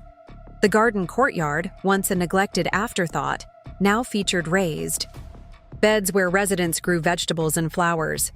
Most importantly, the residents themselves radiated different energy. Instead of the passive acceptance I had witnessed during my first visit, people engaged actively with visitors, sharing their experiences and demonstrating newfound agency in their daily lives. "This represents just the beginning," I told assembled guests during my brief remarks. "We've addressed immediate deficiencies and established new standards. The deeper transformation, creating a true community that honors the full humanity of every resident, will continue evolving as long as we remember that dignity has no expiration date." After the event, as staff cleaned up and residents returned to their evening routines, I found a quiet moment in the renovated courtyard. The setting sun painted the sky in shades of rose and gold, reminiscent of the evening when my children had tried to convince me that golden sunset represented my best option for care. Elizabeth joined me on the garden bench, reviewing the day's success on her tablet. "The feedback has been overwhelmingly positive," she reported. "Several families inquired about the waiting list, something that hasn't happened here in years." "Waiting lists will need to wait themselves," I replied thoughtfully. "Quality transformation requires measured growth. We'll expand capacity only when we can maintain standards across every aspect of care." Agreed. Though it's remarkable how quickly perceptions shift when people experience genuine change rather than empty promises. As twilight deepened, I considered the parallel transformations occurring: the facility evolving from warehouse to community, relationships with my children shifting from assumption to understanding, and perhaps most significantly, the broader demonstration that aging represented continuation rather than conclusion of meaningful contribution. My phone chimed with a message from Nathan. "Grandmother's jewelry came up in conversation tonight. Sarah and I realized we never asked about pieces you might have wanted to keep. Assumed they should go to the next generation." Another example of deciding rather than discussing. "Would you like to go through them together this weekend?" The text represented more than logistics.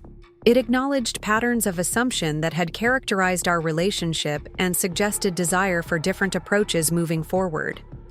I responded affirmatively, appreciating both the symbolic and practical aspects of his invitation.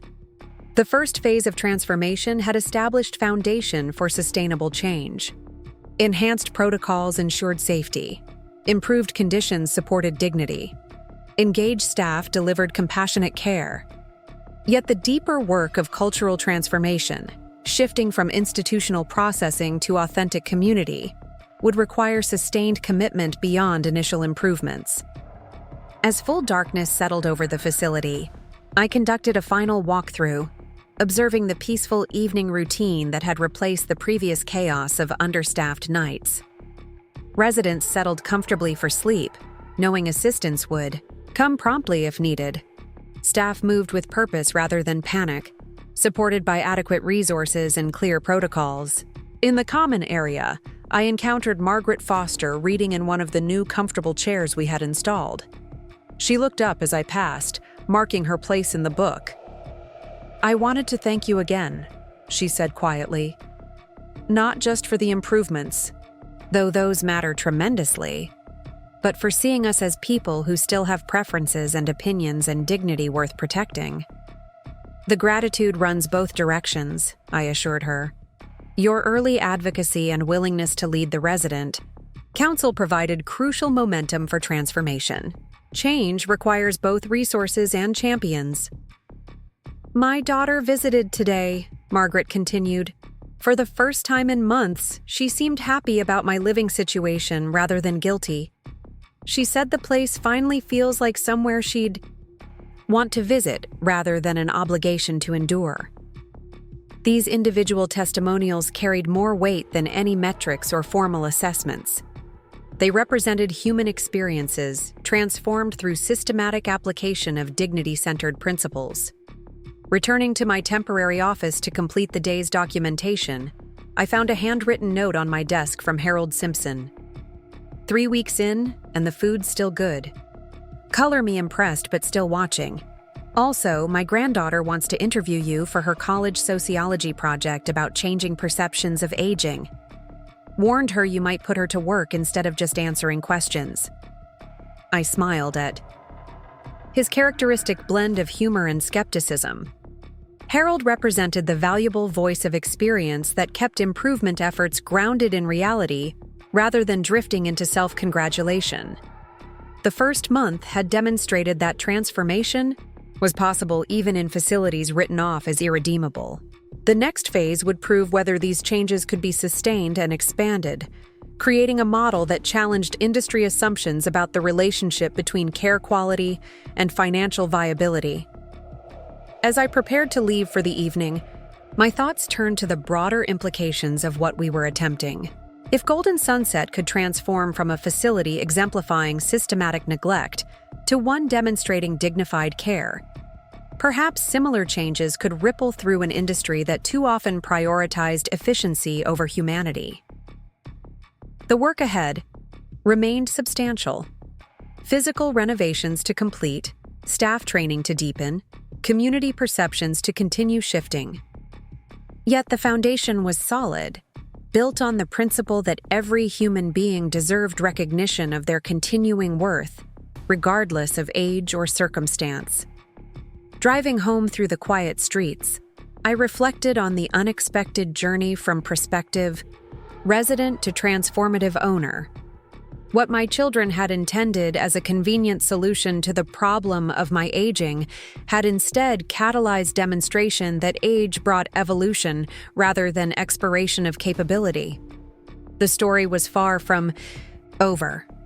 Each day would bring new challenges requiring creative solutions and sustained commitment. But tonight, Golden Sunset stood as proof that assumptions about aging could be challenged, dignity could be restored, and transformation remained possible when resources aligned with principles. The next morning would bring fresh opportunities to demonstrate that the best chapters of life weren't necessarily the earliest ones. Sometimes they were the ones we wrote ourselves when others assumed our story had ended. 6 months after acquiring Golden Sunset, the transformation had exceeded even my optimistic projections. The facility that once embodied institutional neglect now served as a case study in dignified, sustainable elder care. Yet the most profound changes couldn't be captured in metrics or renovation photos. They lived in the restored dignity of residents who had rediscovered their voices and the reformed perspectives of families who had witnessed the possible.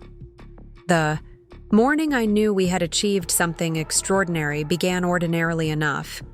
I arrived at 6:30 a.m. for my weekly operations review with Elizabeth and found Harold Simpson, our formerly skeptical resident, teaching 3 younger residents how to play chess in the newly renovated activity center. "Your night's exposed, young man," Harold advised 75-year-old Robert, whom he consistently called young man, despite their relatively close ages. "Think 2 moves ahead, not just 1. "Since when do you play chess?" I asked Harold, genuinely surprised by this previously hidden talent. "Since 1952, he replied without looking up from the board. "Won the state championship in high school. Stopped playing when I came here because, well, what was the point?" Nobody thought residents could handle anything more complex than bingo. This revelation exemplified what happened when environments supported capability rather than assuming decline. Across the facility, similar discoveries emerged daily as residents felt safe expressing interests and abilities that institutional attitudes had previously suppressed. The transformation statistics told part of the story. 0 medication errors in 5 consecutive months, staff retention at 94% compared to the industry average of 68%, and a waiting list of 47 prospective residents. But numbers couldn't capture Margaret Foster leading a creative writing workshop, or James Patterson, a former engineer, designing accessibility improvements for the garden paths, or the breakfast club that met daily to discuss current events with the intellectual rigor of any university seminar. That particular morning brought special significance. The state's annual comprehensive inspection would begin at 9 o'clock.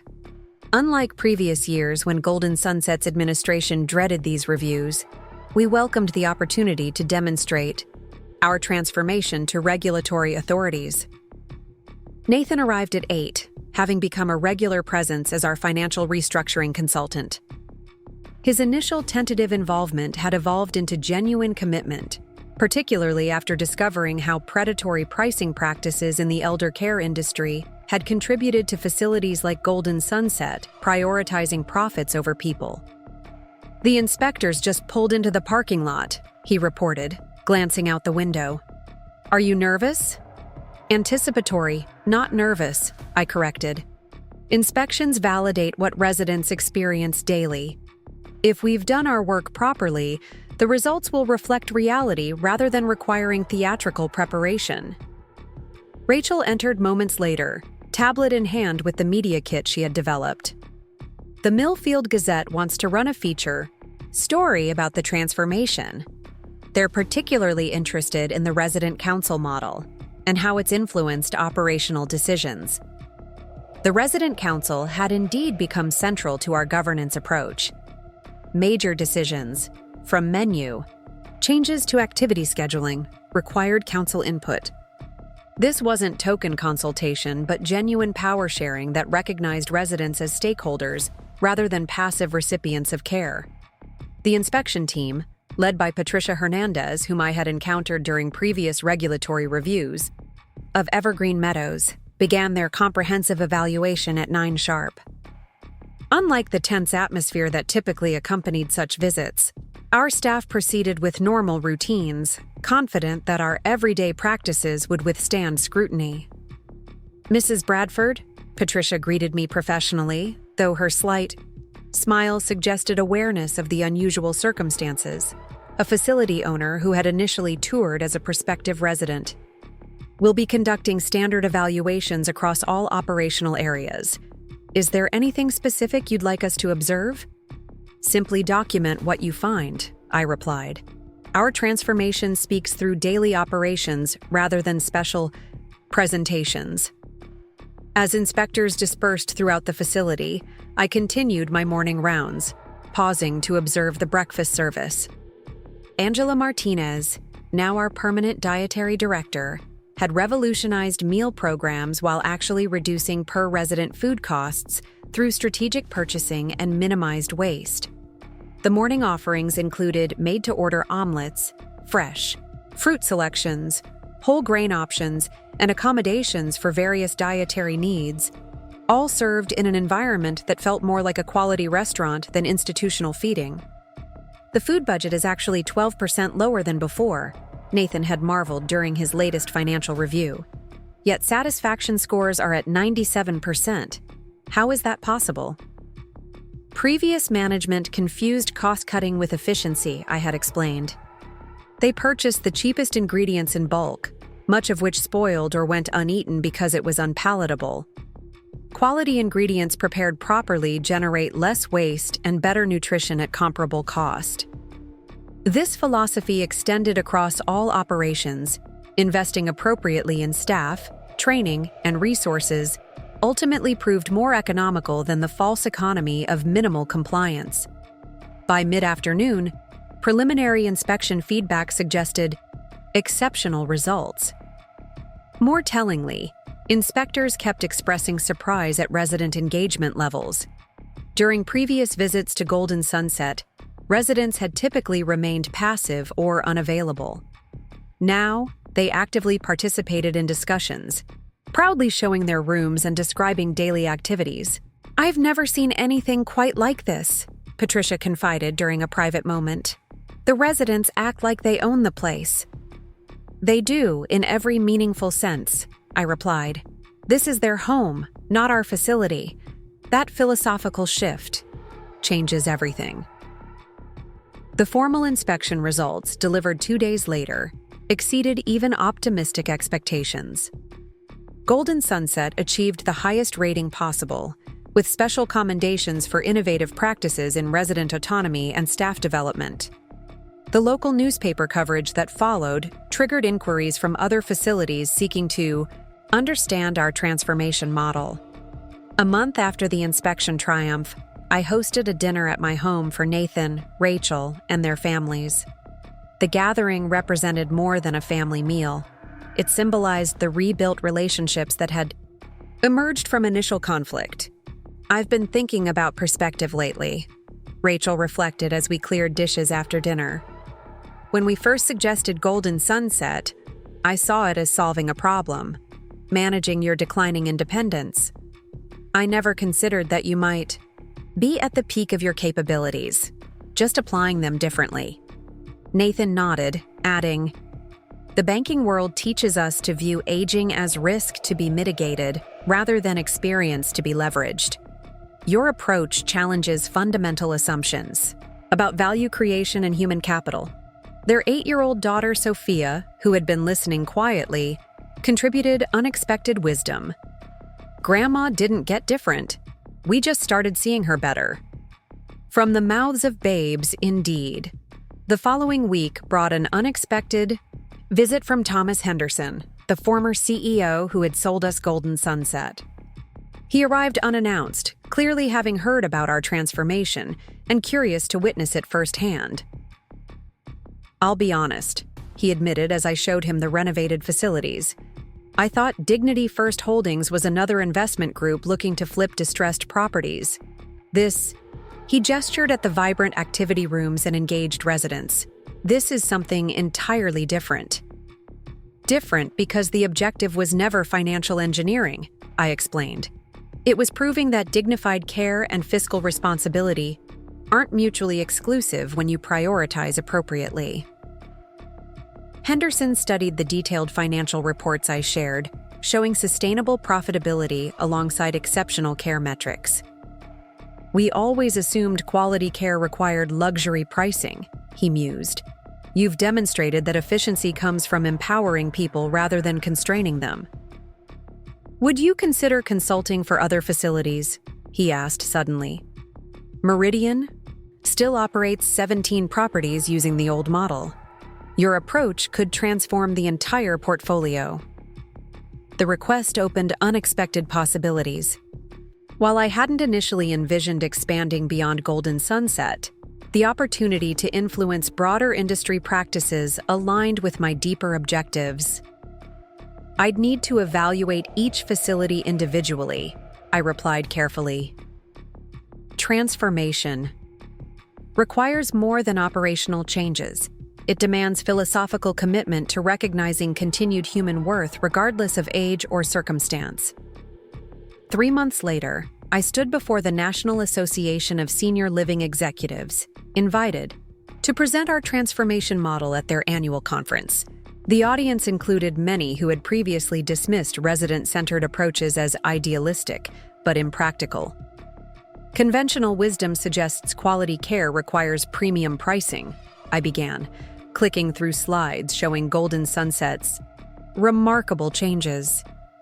"We've demonstrated that appropriate resource allocation, combined with genuine respect for resident agency, creates operational efficiencies that support both exceptional care and financial sustainability." The presentation sparked intense discussion. Several executives challenged our results as unique to specific circumstances, rather than broadly replicable. Others expressed concern about the risks of empowering residents too extensively. "The greatest risk," I countered firmly, "lies in perpetuating systems that diminish human dignity for operational convenience. Every person in our care has survived decades of challenges, accumulated wisdom through experience, and maintains capacity for growth. Treating them as problems to be managed rather than individuals to be supported isn't just morally questionable, it's economically inefficient." By the session's end, I had received 12 requests for detailed consultations and 3 offers to acquire Golden Sunset at valuations exceeding $10 million, all of which I declined. The facility wasn't for sale at any price. It served a higher purpose as proof of concept for industry transformation. The conference experience crystallized my next phase of action. With Golden Sunset established as a sustainable model, I incorporated the Bradford Institute for Dignified Aging, a nonprofit dedicated to researching, documenting, and disseminating best practices in elder care. The Institute would offer training programs, certification processes, and consultation services to facilities genuinely committed to transformation. Nathan and Rachel became integral to this expanded vision. Nathan's financial expertise helped structure sustainable funding models, while Rachel developed communication strategies that challenged ageist assumptions in broader society. Their professional skills, combined with personal investment in the mission, created powerful advocacy for systemic change. "I used to worry about your legacy being just financial," Rachel confessed during one of our planning sessions. "Now I see you're creating something far more valuable, a fundamental shift in how society values its elders." 6 months into the Institute's operation, we launched our first certification program. 27 facilities enrolled, committing to comprehensive evaluation and transformation processes. Each would receive intensive support in implementing resident-centered approaches while maintaining financial viability. The work proved challenging. Many facilities struggled to shift from deeply ingrained institutional mindsets. Some administrators genuinely wanted change, but faced resistance from corporate ownership prioritizing traditional metrics. Yet gradually, success stories emerged. Facilities that embraced our philosophy and discovered, as we had, that dignified care generated its own operational efficiencies. On the 2-year anniversary of acquiring Golden Sunset, we hosted a celebration that drew residents, families, staff, and industry observers. The facility bore little resemblance to the institution my children had once selected for my reluctant occupancy. Gardens flourished under resident care.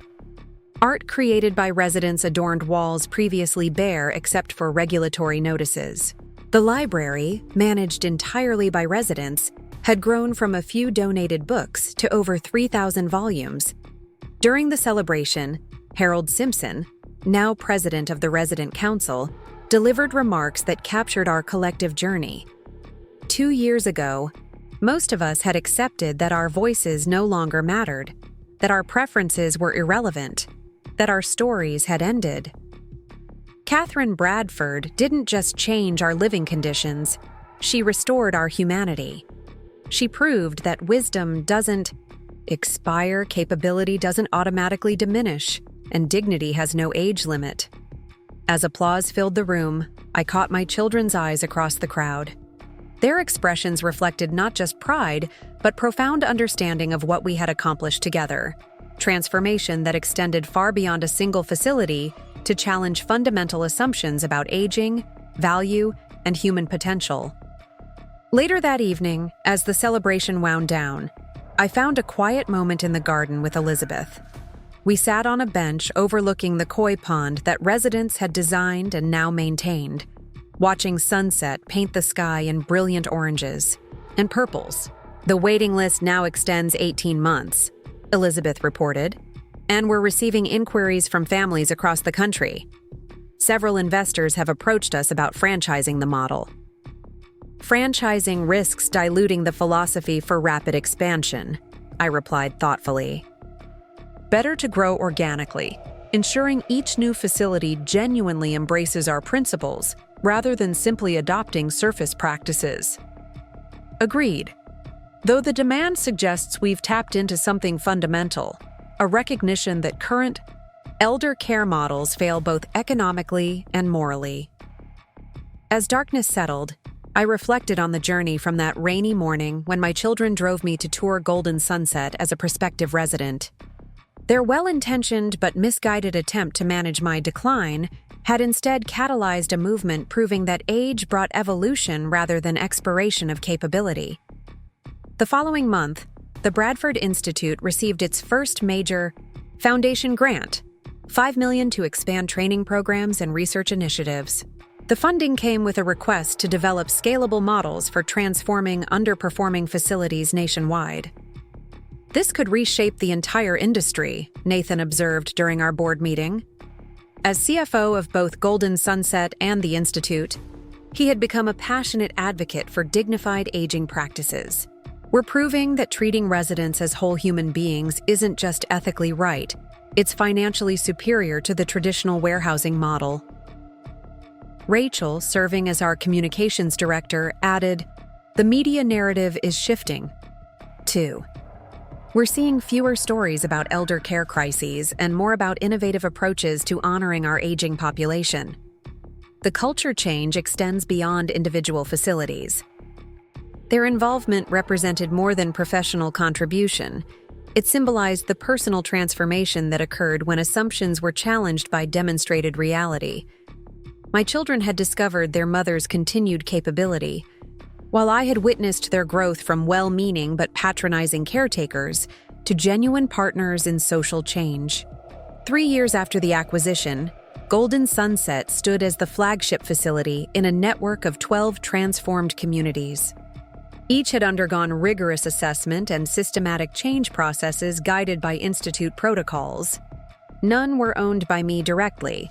Local ownership ensured community investment, but all operated according to principles we had proven sustainable. The impact extended beyond our direct network. Industry conferences now regularly featured sessions on resident-centered care models.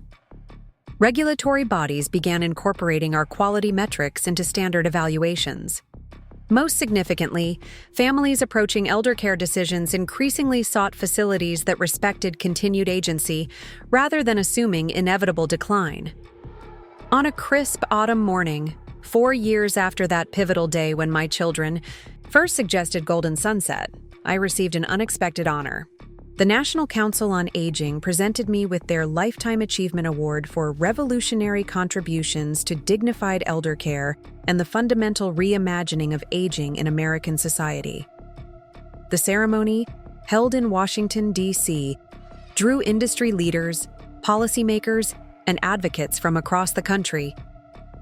Nathan and Rachel accompanied me, their presence representing not just family support, but active partnership in ongoing transformation efforts. In my acceptance speech, I returned to the theme that had driven everything. We often speak of caring for our elders, a phrase that subtly implies doing things to rather than with them. The revolution we've sparked simply recognizes that care must be collaborative, honoring the continued agency of those we serve. Every resident in our facilities brings decades of experience, accumulated wisdom, and ongoing capacity for growth. Our role isn't to manage their decline, but to support their continued evolution. The standing ovation that followed reflected growing recognition that our approach represented not just better elder care, but a fundamental shift in understanding human development across the lifespan.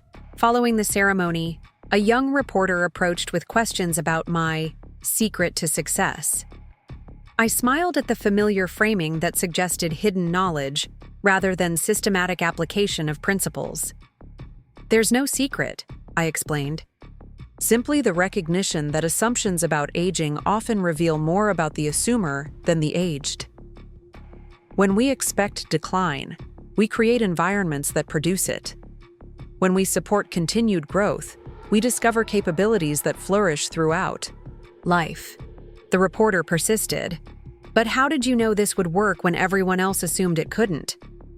"Because I refused to accept that my worth had an expiration date," I replied. "And once you reject that premise for yourself, it becomes impossible to accept it for others."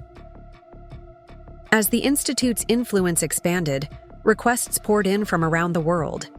Facilities in Europe, Asia, and Australia sought guidance in implementing our transformation model.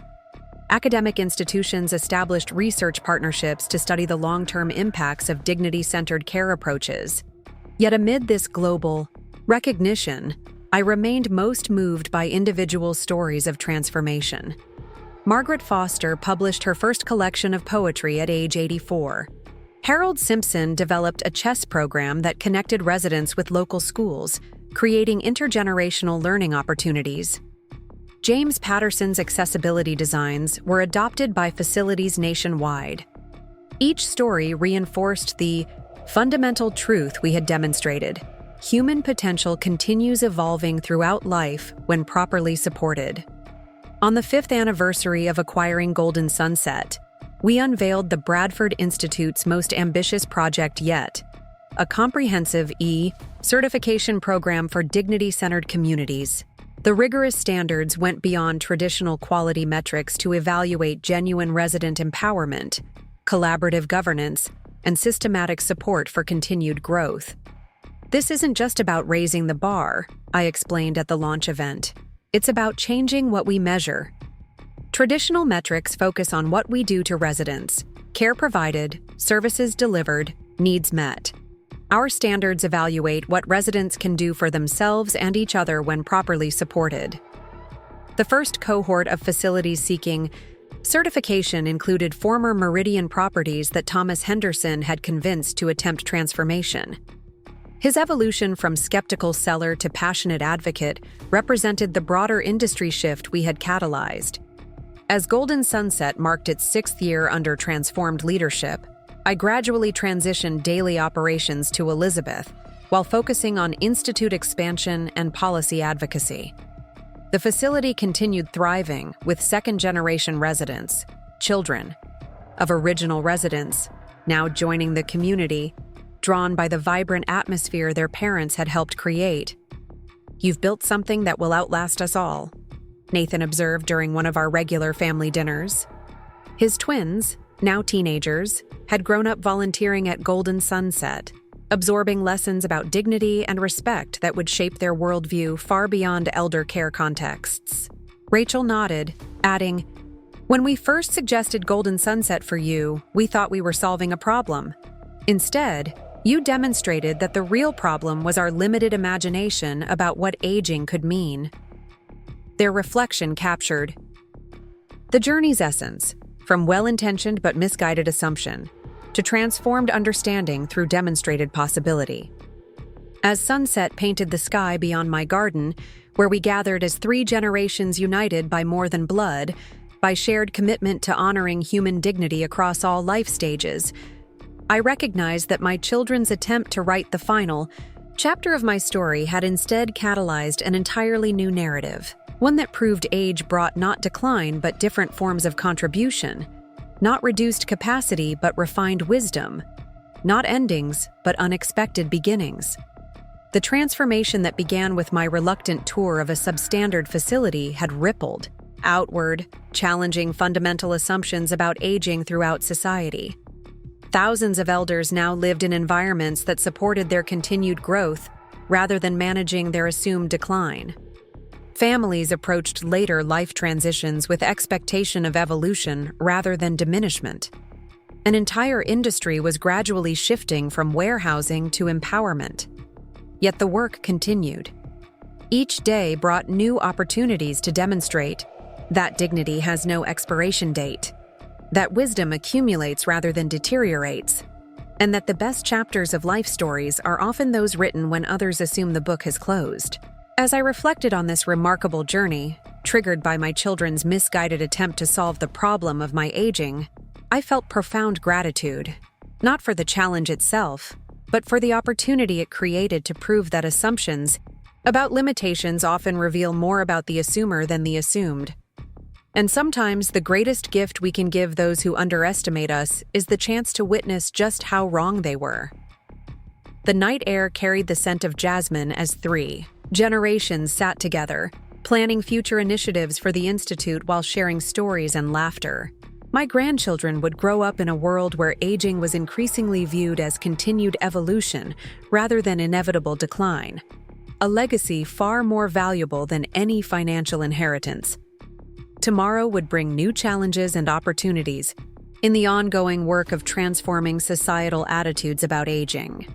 But tonight, surrounded by family who had evolved from caretakers to collaborators, I celebrated not just what had been accomplished, but what remained possible when we refuse to accept artificial limitations on human potential at any age. The story that began with my children attempting to place me in a facility I secretly owned had become something far greater, a testament to the possibility of transformation when we challenge fundamental assumptions and insist on dignity as a non-negotiable human right, regardless of age or circumstance. Up next, You've got two more standout stories right on your screen. If this one hit the mark, you won't want to pass these up. Just click and check them out.